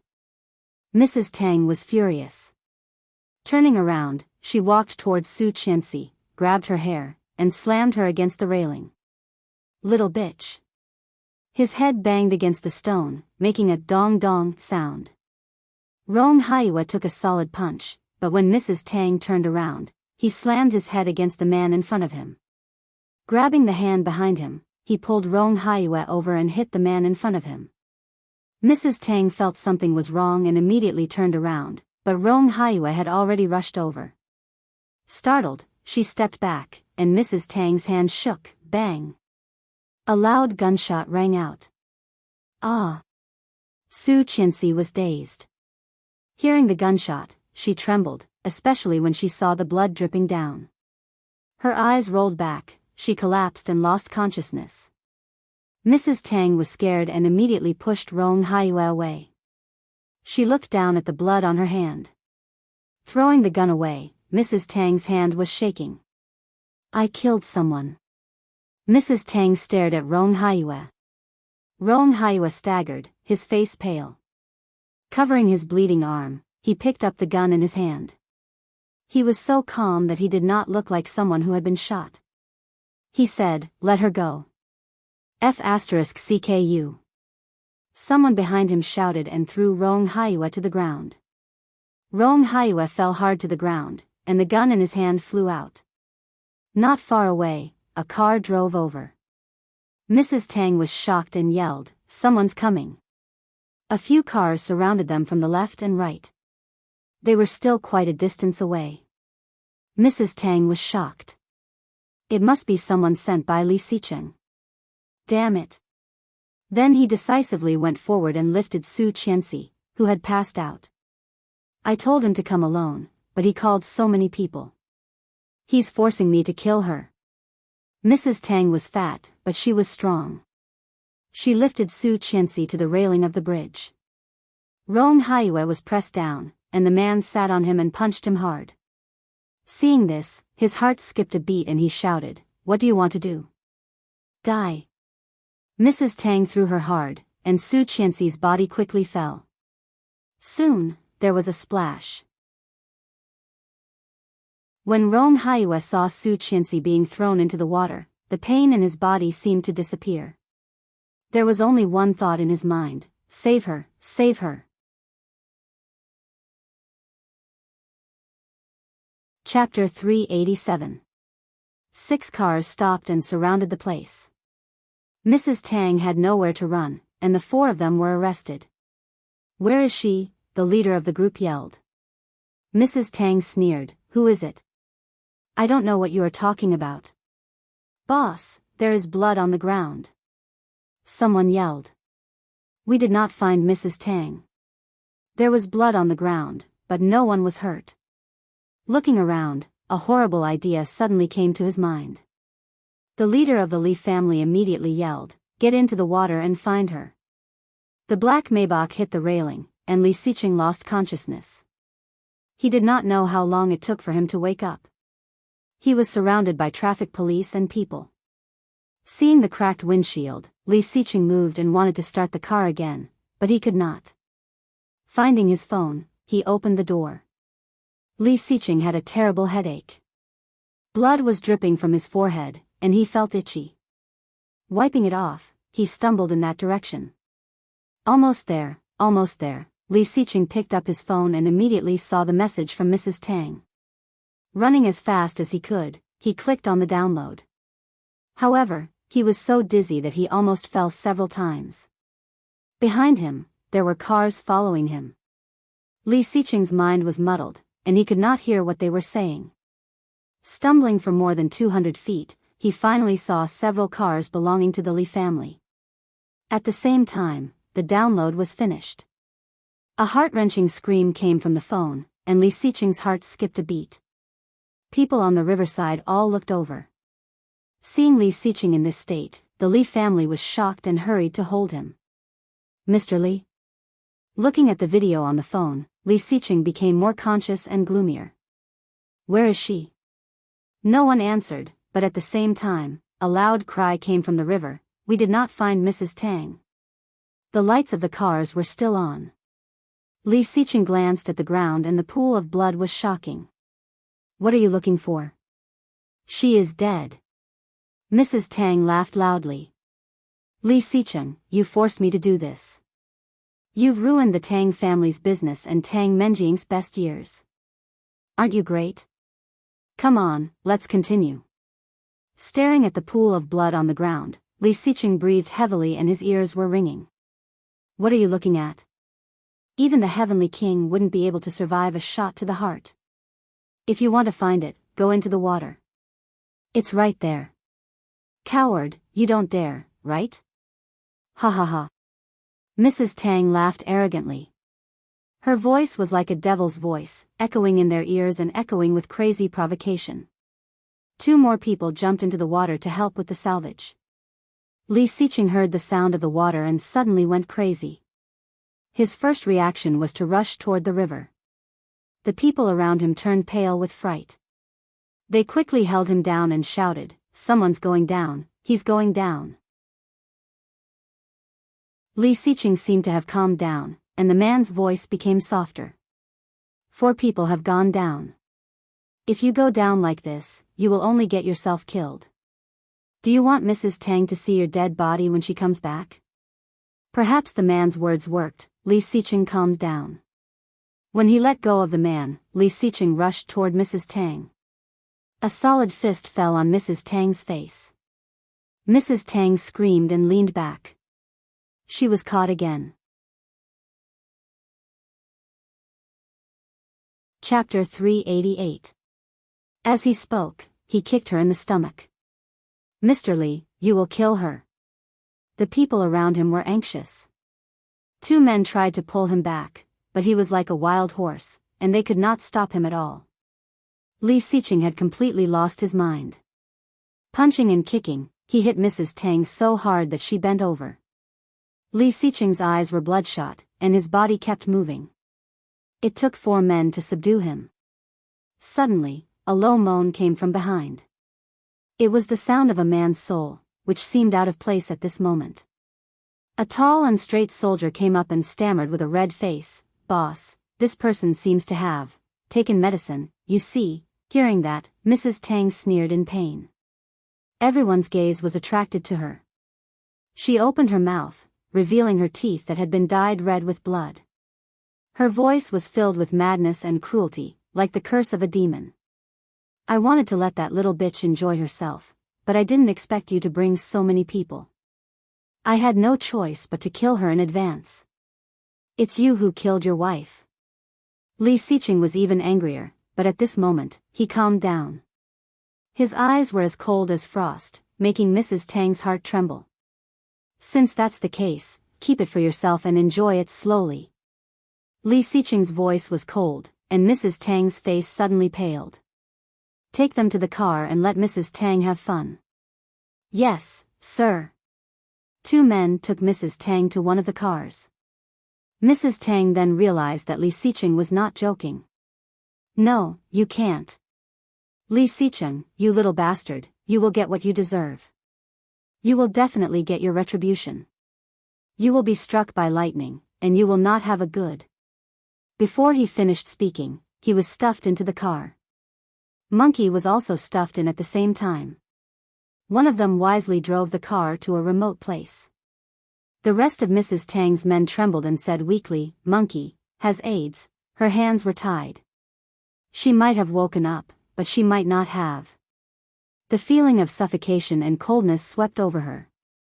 She only felt it difficult to breathe, as if there was water flowing into her respiratory tract, so uncomfortable, so familiar. Rong Haiyue managed to catch her in the water and dragged her with all his strength. Fortunately, there was an underwater staircase not far away. Otherwise, Rong Haiyue could not guarantee how long he could last. Because of the cold weather, she was wearing too much. A thin down jacket that could hold water easily, a thick knitted sweater, and a long dress with the bottoms. Rong Haiyue noticed the cause of the strain and smiled bitterly. Crossing his hands, Rong Haiyue pressed on her chest. After about 7 or 8 times, she spat out a mouthful of water. She seemed to have regained consciousness. She tried to open her eyes, but the pain in the back of her head seemed to be connected to her eyes, and she could not open them. Rong Haiyue saw that she spit out the water and breathed a sigh of relief. He wanted to drag her up, but the injury on his hand was very unbearable. It was so painful that he could not lift a finger. Chapter 389. Rong Haiyue clearly noticed that his strength was getting weaker and weaker, and his head was getting dizzier. But he could not fall yet. This girl who looked very similar to Rong Xian, her facial features were exquisite. Although a bit pale, the outline was almost exactly the same as Rong Xian when she was young. Song Yifun's daughter. Rong Haiyue's eyes were slightly red, and he laughed at himself. After resting for a while, Rong Haiyue helped her up and said guiltily, I'm sorry. Looking away, he took off her down jacket that was bulging because of the water. Su Qianxi clearly felt that someone was taking off her clothes, but she could not muster any strength. She struggled to raise her hand, trying to resist. However, her hand was only slightly raised, and before it touched the intruder, it had already fallen. Don't touch me. No, tears slid down her eyes, but she could not muster any strength to resist. The sweater was also taken off. Her heart trembled as if struck by lightning, painful, numb, sour, and hot. No. She tried her best to squeeze out a little sound, but it was like a mosquito buzzing. Rong Haiyue could not hear what she was saying at all. Throwing the sweater away, Rong Haiyue quickly took off the coat that was dragging him down and said, Don't be afraid. It will be fine soon. Hearing this, Su Qianxi felt even more desperate. She suddenly felt her body was lifted, but then, no. No, please. Don't. Her consciousness completely disappeared. Rong Haiyue carried her on his shoulder, feeling that she was talking in her sleep. He climbed up as fast as he could and went ashore. The cold wind blew at night, and Rong Haiyue shivered, unable to help but shiver. Climbing up with difficulty, Rong Haiyue's legs were shaking terribly. No, he had no strength left. Rong Haiyue put her down and stumbled to the side of the road. At the same time, a van drove over, and the headlights were dazzling. Rong Haiyue staggered over, and it became darker and darker. He could not stand still, but there was an inexplicable strength in his heart. He moved extremely slowly to the middle of the road, waving his arms weakly. Seeing the van stopped, Rong Haiyue finally breathed a sigh of relief. The door opened, and a man in his 40s or 50s came out. Seeing him like this, he quickly held Rong Haiyue. Help! There is someone behind. Save her. I am a Major General, Rong Haiyue, report. I found some clothes. There are women and men. Being held down by several people at the same time, Li Xiqing could not move at all. Hearing that, he looked up and immediately saw a long beige down jacket. "Let me go," Li Xiqing said coldly. The people next to him looked at each other and let him go. Li Xiqing went up and took the wet clothes. It really belonged to Su Qianxi. This morning, he had personally helped her put on the down jacket. Also, that white sweater. At the same time, there were also men's clothes. Seeing the man's coat, Li Xiqing somehow felt a bit familiar. I seem to have seen it somewhere before. An officer's certificate? Li Xiqing's eyes flashed and he snatched it. The name Rong Haiyue popped into his eyes.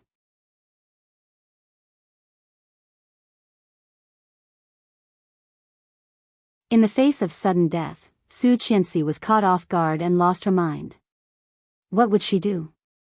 What would she do? Su Qianxi bit her fist and sobbed, not daring to cry out loud. When the nurse came back, she was shocked to see her crying like that. What's wrong? Is it very uncomfortable? Here, take the medicine. Su Qianxi shook her head and was quickly helped up. The nurse poured her some hot water. Su Qianxi held a dozen pills of different colors and found it difficult to swallow.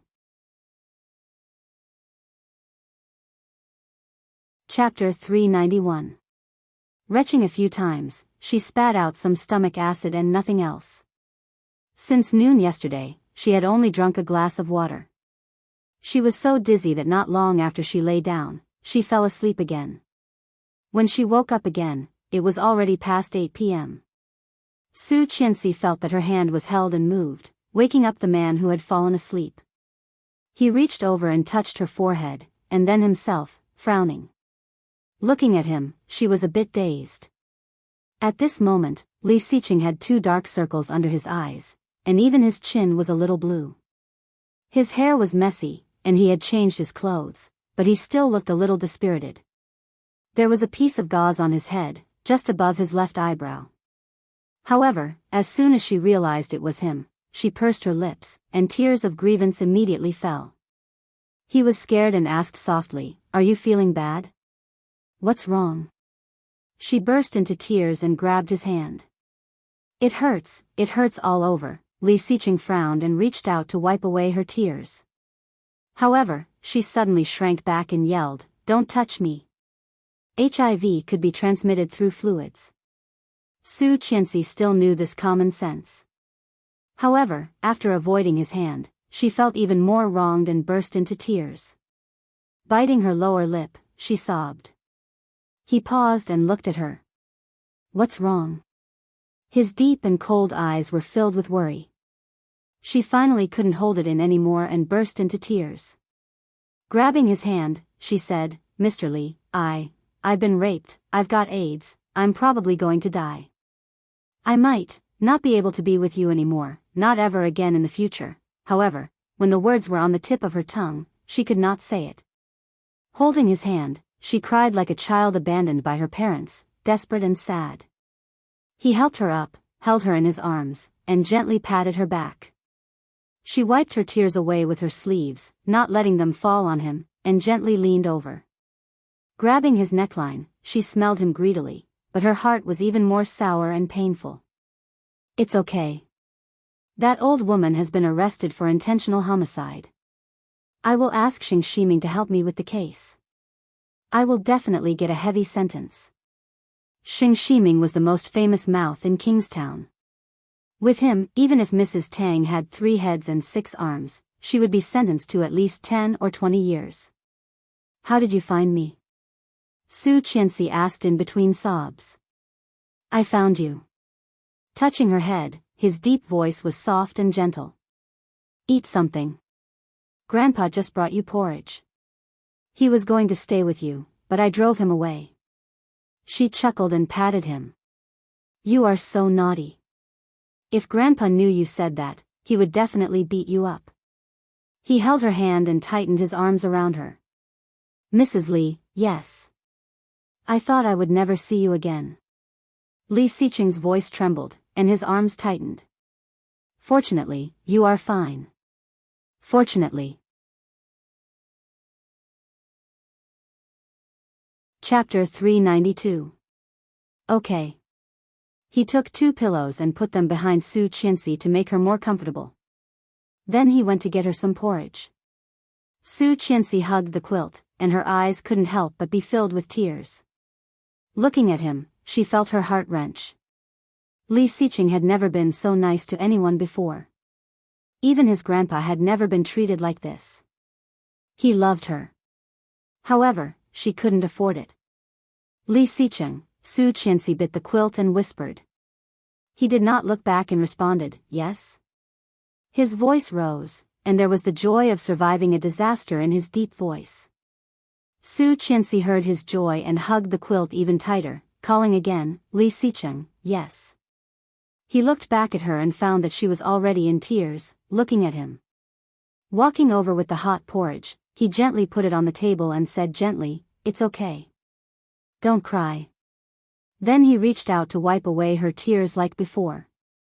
Su Qianxi dodged and buried her head in the quilt. Her tears fell into the quilt. He thought she was scared after the event. But no, she was not afraid of that, not, good girl, eat some porridge. He reached out and gently lifted her face, scooped up a mouthful of porridge, and put it to her mouth. Su Qianxi opened her mouth and drank it gently. Her fever had just subsided a bit, but she did not have a good appetite. It took her more than 10 minutes to finish the bowl of porridge. Li Xiqing was not impatient at all. He gave her another bowl and forced her to eat it. She forced herself to eat the second bowl, but in the end, she really couldn't eat anymore, so he gave up and put it aside. I need to go to the bathroom. Okay. He picked up the down jacket he had brought for her and put it on for her. Then he lifted the quilt and carried her to the bathroom. This was a single VIP room with its own bathroom. After draining the water out of her body in the bathroom, she opened the door, and he picked her up and walked back. I haven't washed my hands yet, don't get wet. There are wet towels. He carried her back, took out a pack of wet towels, and gave her one. Su Qianxi blushed and slowly wiped her hands. Dirty guy. Now you are the dirty one. Li Xiqing arched an eyebrow and didn't know whether to laugh or cry. How can you say that about me? She threw the tissue into the trash can under the bed and looked at his forehead. What happened to your head? I accidentally bumped into it. He reached out to help her take off her down jacket. Lie down a little longer. Su Qianxi knew that he was trying to change the subject, so she pushed him and questioned, can you pretend to be like this if you're not careful? I'm unlucky. I'm bleeding, so I can only wrap it up. His voice was calm, but there was a hint of helplessness in it. Okay, I'll just have to believe it. However, she still refused to take off her coat and said, Rong Haiyue saved me. Yes, I know. Where is he now? He was shot. I heard he lost a lot of blood and is in the intensive care unit. Yes, I went to see him. He's better than you. Chapter 393. After the wound was treated and the blood transfusion was done, there was no big problem. I want to see him. Take me there. It's not convenient. What's not convenient? Su Qianxi asked and then thought of something. She pouted and said, what? He is old enough to be my father. I won't have anything to do with him. Hearing that, Li Xiqing felt a little helpless.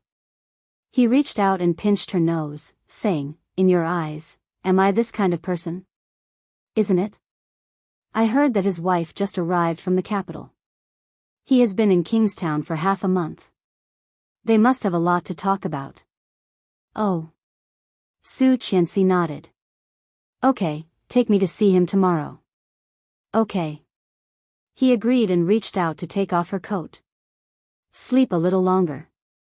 I'm not sleepy. Su Qianxi pushed his hand away. How long have you not slept? Look at your dark circles. Touching his face, she felt sorry for him. Come up and sleep for a while. I'm not sleepy. The bed is too small. It's not small. I'll sit for a while. No. She wanted him to sleep on the bed with her. How about you go back to sleep? No. Then I'll leave the hospital. Let's go back together. No, your fever hasn't completely gone down. You had a high fever. Su Qianxi flared up. Then what do you want?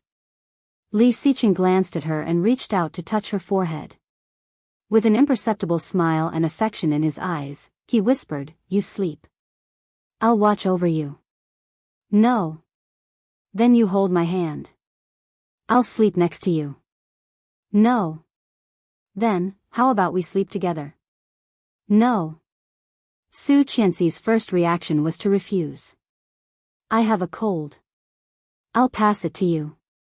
I'm in good health. No. More importantly, she was very likely to have AIDS now. What if, that's it? You sleep, and I'll stay here. You. Su Qianxi was annoyed and hit him. Go back. I don't want you. He held her hand, his eyes darker, and his voice husky. If you don't want me, who do you want? You're disobedient. You're also disobedient. I haven't even said that I don't want you. Su Qianxi was speechless. Be good and sleep. Exasperated, she took off her coat and handed it to him. Li Xiqing got what he wanted and smiled. Hanging up her coat, he turned around and saw that she had moved to the side, leaving the seat next to her. Come up and sleep. Okay, Mrs. Li. He took off his coat and shoes, turned off the light, and climbed in. The moment he came up, he pulled her into his arms, lowered his head, and was about to capture her lips. Su Qianxi's heart skipped a beat and immediately looked away. Missing the kiss, Li Xiqing kissed her chin. I'm sick. You can't kiss me. It's contagious. I'm in good health. I don't mind. I mind. She moved away and pushed his face away. Sleep well. Yes. Li Xiqing put his arm around her waist and closed his eyes comfortably. Perhaps he was really exhausted, and he soon fell asleep. His breathing was even and steady. Su Qianxi put her hand on his face. Perhaps because she was too hot, he felt cold when she touched him.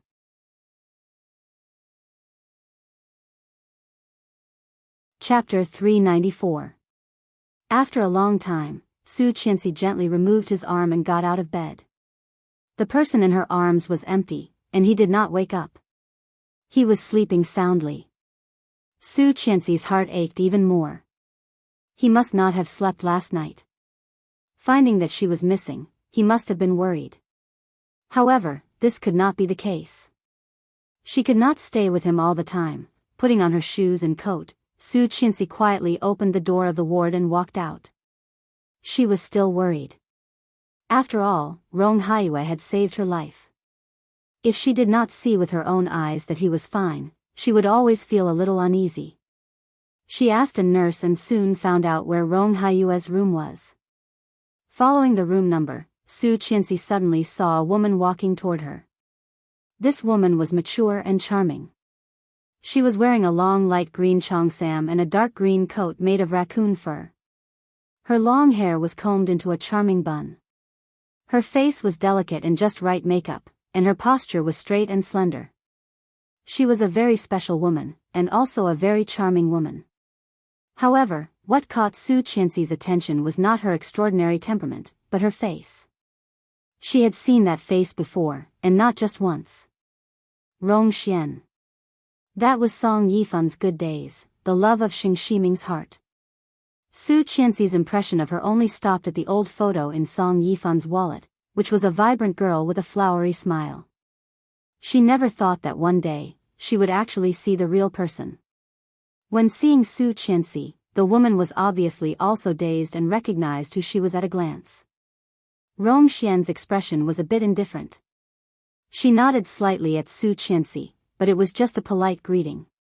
In a flash, she walked around Su Qianxi in high heels. At the moment when she passed by her, Su Qianxi's heart was instantly set off a storm. Rong Xian. It was not a question, but a confirmation.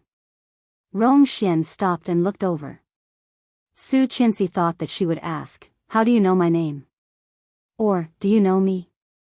At the very least, he would ask, "Who are you?"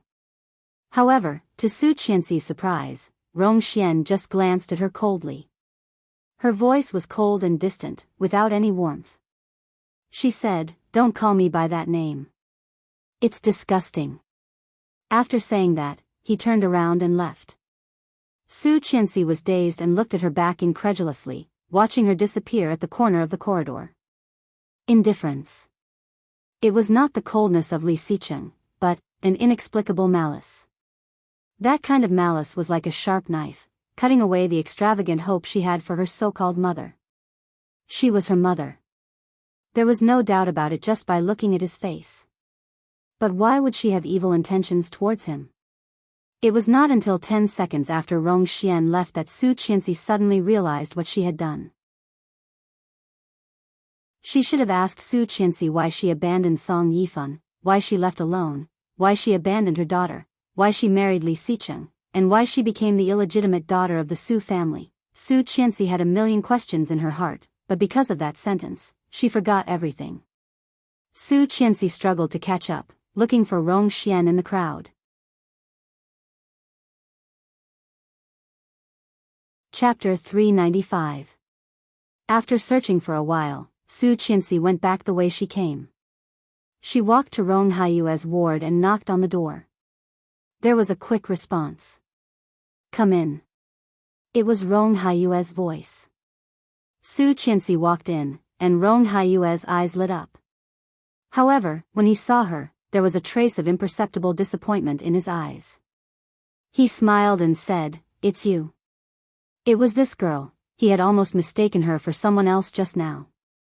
Su Qinxi nodded and said sincerely, "Thank you for last night." "You're welcome. If it were someone else, I would have saved them as well." "So, it was not because you looked like her." Rong Haiyue said that to himself, but when he saw that face, his heart still ached. Su Qinxi walked over and glanced at his arm, which was obviously wrapped in gauze. She bowed deeply. "I'm sorry that you got hurt." Rong Haiyue quickly helped her up and said, "I said, if it were someone else, I would have saved them as well. In a situation like last night, I don't think anyone would sit back and do nothing. What's more, I am a soldier." "I know. It's good that you know.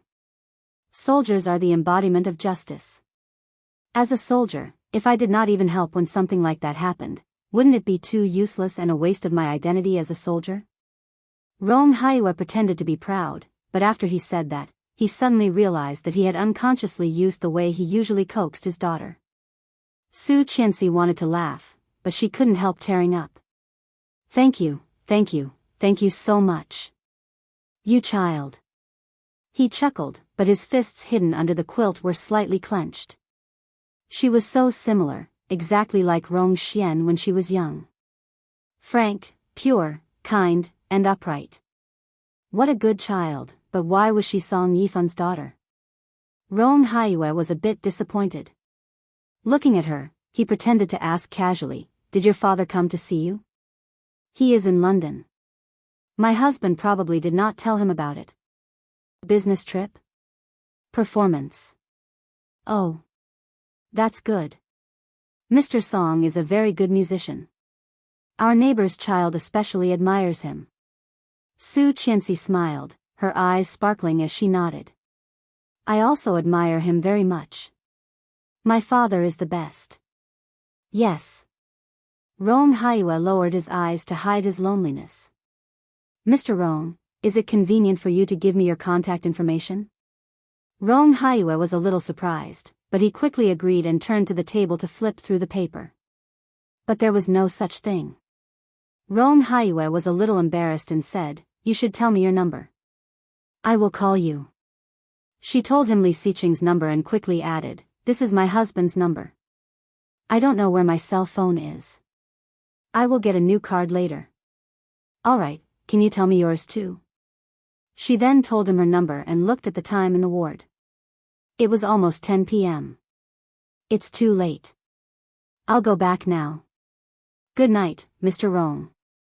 Good night, rest early. She nodded gratefully and quickly walked out, closing the door behind her. Back in the ward, Li Xiqing sat on the edge of the bed with his phone in his hand, looking sleepy.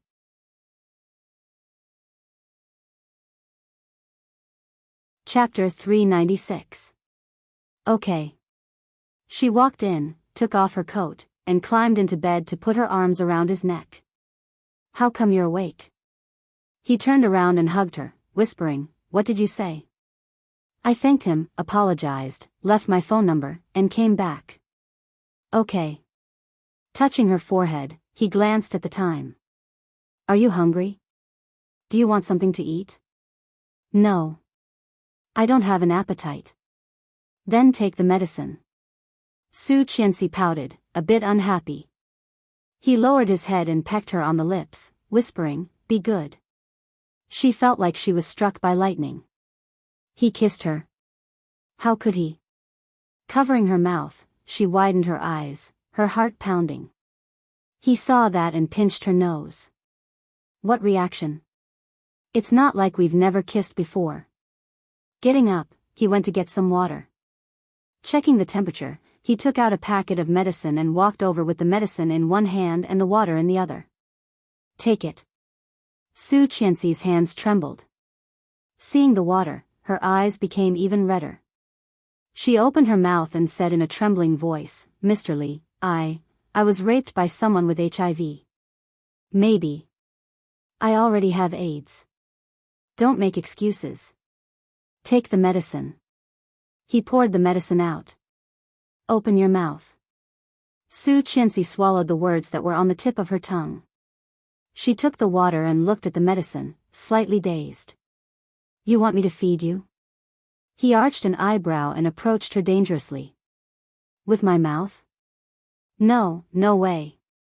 She immediately put the medicine in her mouth and swallowed it with the water. Sleep. He climbed onto the bed and pressed her down. The bed was a bit small, and it was a bit crowded for two people. She could not fall asleep because she had something on her mind. And because Li Xiqing had slept for almost half an hour, he was also not sleepy. Mr. Li, yes? If, one day I have a terminal illness, will you still want me? Yes. What if I get it soon? Yes. I'm going to die soon. Li Xiqing did not speak. He reached out and lifted her face. The light in the ward had been turned off by Li Xiqing. The faint light from the glass on the door shone into the pair of cold and deep eyes, making them look even more magnificent and bottomless. Then I'll die with you. The voice was low and deep, as if it was an ancient voice that had traveled through thousands of years. It reverberated in her mind and did not disperse for a long time. Su Qianxi's heart raced. Her tears fell uncontrollably. She immediately wiped her tears away, fearing that they would fall on him. Choking, she asked, Why? We are husband and wife, silly girl. He gazed at her with his deep eyes. I only have you as my wife. Without you, what's the point of living? Su Qianxi lowered her head, put her arms around his waist, and cried, Mr. Li, I'm telling the truth. You think I'm lying? Li Xiqing held her in his arms and pulled her head closer to him. At this distance, in this position, she could clearly feel the vibration of his vocal cords. I'm very serious, Mrs. Li. Last night, when he thought she was really killed, his heart was empty. The only thought in his mind was to be with her, together.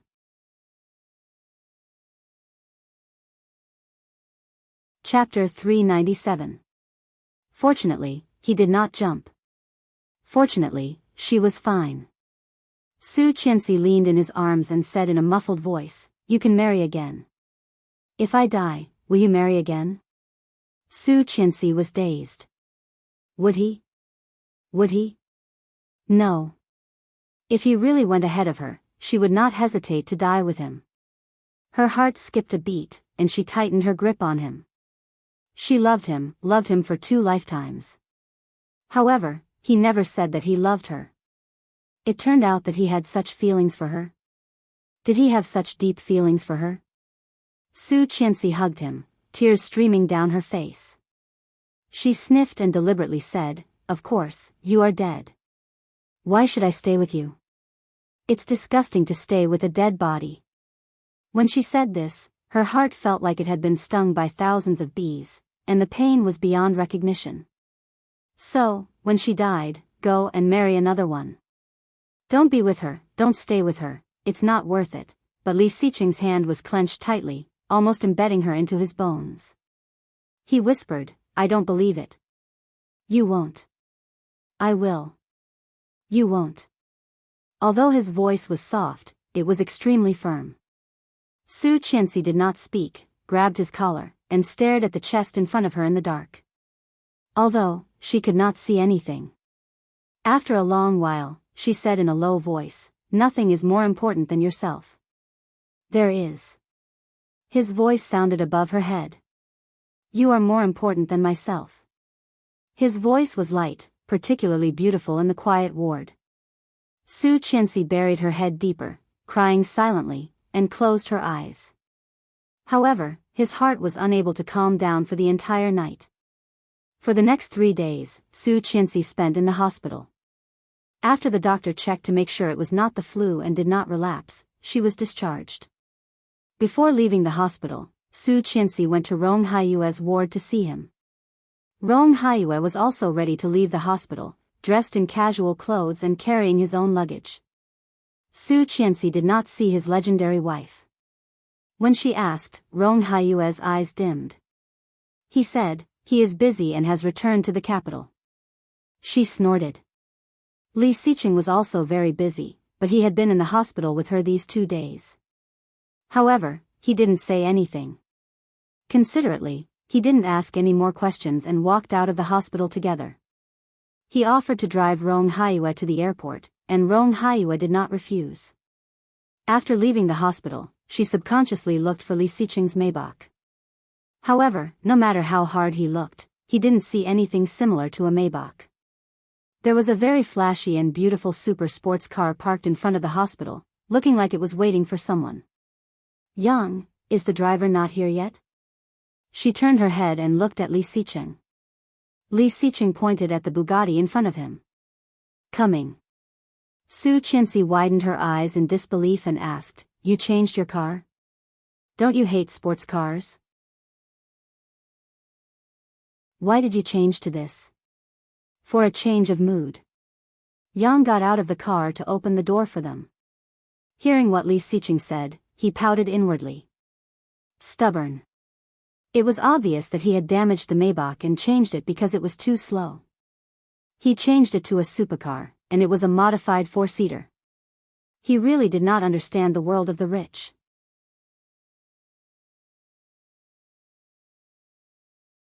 Chapter 398. Because she was taking Rong Haiyue to the airport, Su Qianxi sat in the passenger seat.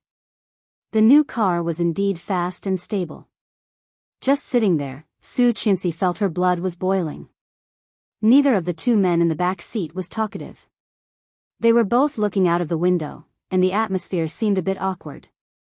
On the airport highway, Su Qianxi finally couldn't help but ask, "Mr. Rong, do you and your wife have children?" "Yes, I have a daughter, the same age as you, named Anna." "Anna?" Su Qianxi looked at him. "Rong Anna? You know her? Bo Zhao's fiancée?" "Yes." Rong Haiyue was a bit surprised. "You know them?" "Yes, I saw her once at a music conference last time. She is a very beautiful girl." "Thank you. If she hears you, she will be so happy." Su Qianxi smiled and looked out of the window. Li Xiqing glanced at him and said calmly, "You love your daughter very much." "Yes, she is my only daughter." Li Xiqing glanced at him and did not speak. His eyes fell on Su Qianxi. No one noticed Li Xiqing's strangeness. Rong Haiyue was holding his phone and sending a WeChat message to his daughter, smiling more and more widely. Soon, they arrived at the airport. Su Qianxi was going to take him to the gate, but Rong Haiyue declined. She could not insist, so she turned around and got back in the car. "Come to the back." Li Xiqing waved at her, and she obediently sat over, holding his arm and leaning on his shoulder. Li Xiqing noticed that she was not in a good mood. In the past few days, it seemed that Su Qianxi had been like this, and nothing had changed. Putting his hand on her forehead, Li Xiqing whispered, "Are you not feeling well?" He was relieved that she did not have a fever. Su Qianxi slapped his hand away and shook her head. "No. In a bad mood? Have you been in a bad mood these days?" Su Qianxi leaned on his shoulder and did not speak. In the past 2 days, she had indeed been depressed and uncomfortable. "Go to the first hospital," Li Xiqing said to Yang. Then he turned his head and looked at Su Qianxi. "I will take you to see Tang Menjing's child. You haven't seen her yet, right?" She was dazed and looked up. "Right, wasn't she born prematurely? How are you now?" He chuckled and poked her forehead. "I thought you were in a bad mood because of this. It turns out that you have long forgotten about it." Taking out his phone, he opened Weibo and handed it to her. "See for yourself." Su Qianxi took the phone and looked at it. "Why did you change your phone? Didn't you just buy that one?" "It's broken." "Oh." Su Qianxi did not care and refreshed her Weibo. The first trending topic was that the Tang family had gone bankrupt, Mrs. Tang was imprisoned for attempted murder, and Tang Zhenghao was overwhelmed with donations and absconded. Scrolling down, it was Tang Menjing's message. Breaking news. Tang family's eldest daughter's Australian affair video exposed, it's over. Whose child is the Tang family's eldest daughter's unborn child? Paternity test shows Miss Tang's child has nothing to do with the Li family. Is it a coincidence or a mistake? Mistress Tang's child turns out to be mixed blood. Su Qianxi scrolled down one by one and clicked on the last one.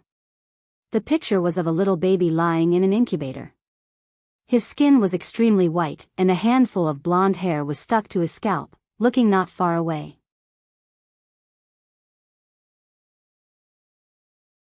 Chapter 399.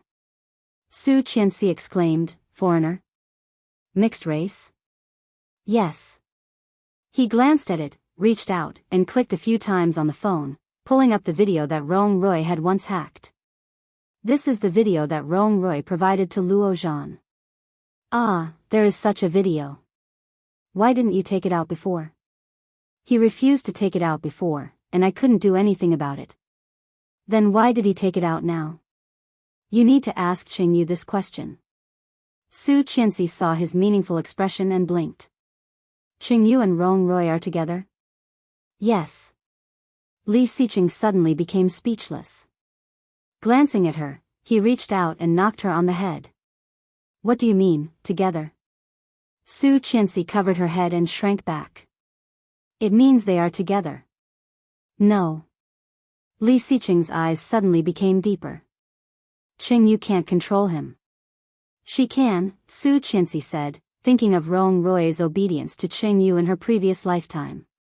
"She has a way to control him." Li Xiqing curled his lips and did not speak. For a person like Rong Rui, unless he was willing, no one could force him. He knew very well what kind of person Qingyu was. She could not control this guy. However, it was not good to refute his wife's words, so he simply shut up. At the Kingstown First Hospital, Li Xiqing took her to the place where the baby was. In the incubators, there were babies lying. The nurse pointed them out, and Su Qianxi looked at one of them on the edge. The white baby looked only the size of a cat, with wrinkled skin. At this moment, its swollen eyes were open, revealing its blue pupils, looking clear and clean. Su Qianxi leaned against the glass and looked into it, a bit dazed. "Mixed race." Su Qianxi suddenly said, "Who is the father of the child?"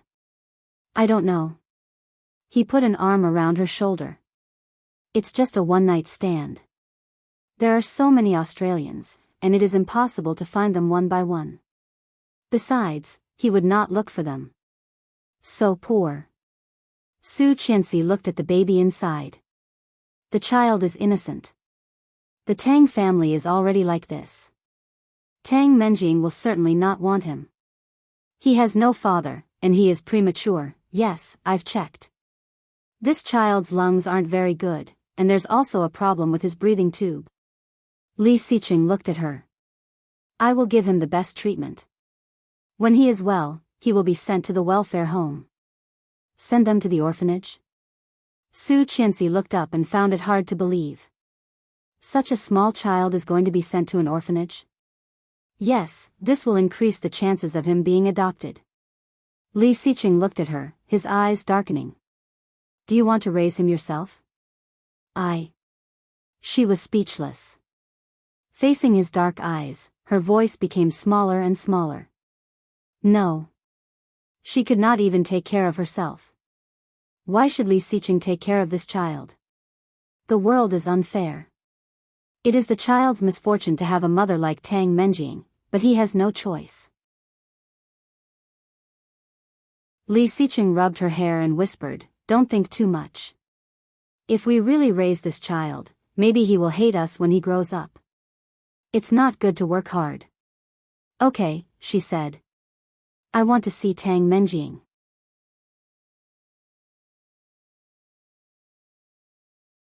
Chapter 400. Li Xiqing took Su Qianxi to Tang Menjing's ward. Tang Menjing was getting in 4 drip, lying on the bed, staring at the ceiling blankly. Seeming to have sensed someone coming in, Tang Menjing's hollow eyes lit up a little, but they were also unfocused. Looking sideways, Tang Menjing saw the two of them, and her hollow eyes burst with undisguised hatred. Tang Menjing suddenly got up, pulled out the needle, and pounced at Su Qianxi. Ah, you bitch. The sharp voice penetrated outside. Su Qianxi was startled and subconsciously stepped back. Li Xiqing pulled Su Qianxi away and looked at Tang Menjing coldly. He reached out to stop her from hitting him and immediately pushed her away, showing no mercy at all. Tang Menjing covered her stomach and got up from the ground, looking at Li Xiqing with hatred. Li Xiqing, Li Xiqing. Ha ha ha ha, you are finally here. Then she pounced at him, her voice hoarse with hysterical hatred. Didn't you say you didn't dare? Didn't you dare? Li Xiqing was quick to react and carried her out. He reached out and closed the door of the ward, holding it firmly and not loosening his grip. Ah! Open the door, Li Xiqing, you coward, bastard. Tang Menjing pulled the door handle hard, but no matter how hard she tried, the door would not budge. She stopped pulling and leaned against the glass door, staring at Li Xiqing and roaring, come on, kill me. Li Xiqing, you coward, coward. Li Xiqing's eyes were wide open, and he was about to explode. As she roared, she kept slapping the frosted glass door with her hands, leaving bloody handprints on it. Su Qianxi was scared, curled up in Li Xiqing's arms, looking at the door in shock.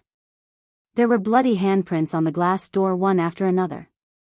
Frightened, Su Qianxi buried her head in Li Xiqing's arms, grabbed his clothes, and said, call the doctor, call the doctor. Tang Menjing had a cesarean section. Under the violent movement, the wound split open and bled, and the situation was not optimistic. Su Qianxi watched her being sedated and pushed into the operating room, a bit dazed. Let's go home. He took her in his arms. Scared? She came back to herself, gently shook her head, and looked up at him. Let's go home. Yes. After leaving the hospital and getting into the car, Li Xiqing received a call from the old house. Yes, I've been discharged. All right. Tomorrow, she's not feeling well now. Okay. He hung up the phone and said, Grandpa asked you to go to the old house, but I refused. Okay. She was really not in the mood now. Leaning in his arms, she did not move. When she got home, Nanny Rong had already made dinner. She had specially made appetizers and porridge for Su Qianxi. Su Qianxi ate some and soon fell asleep. Lying in bed, she did not know how long she had slept. When she woke up, it was already midnight. Li Xiqing was not there. She checked the time, and it was past 11 p.m. Barefoot, she opened the door and walked out. She immediately saw Li Xiqing in pajamas, standing next to the railing, talking on the phone. Seeing her coming out, Li Xiqing immediately looked at her feet. Frowning, he pointed at her feet unhappily.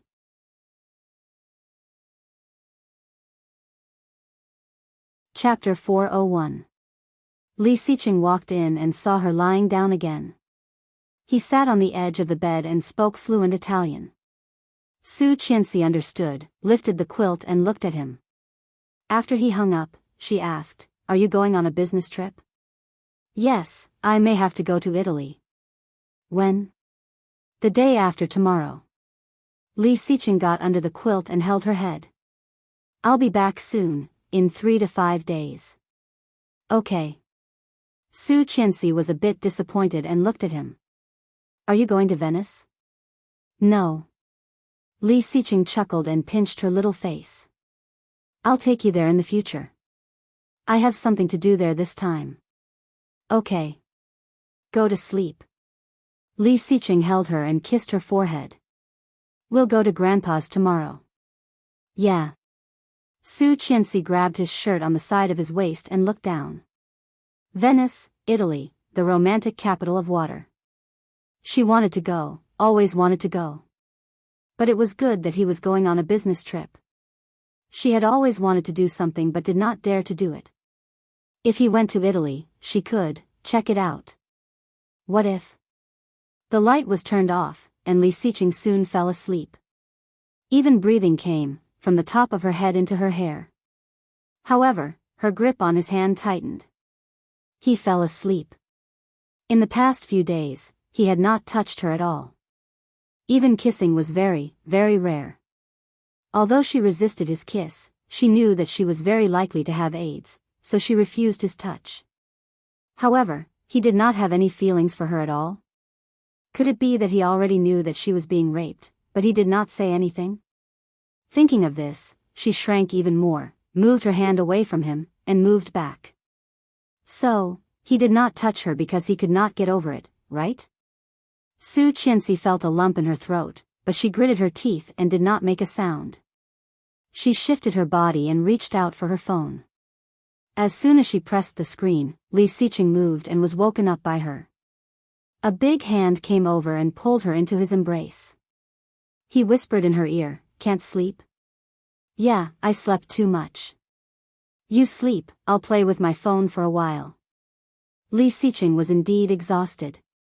Too many things had happened in the past few days, and he was almost out of breath. Hearing her words, he responded in a low voice, let go of her hand, and said, "Don't be too late."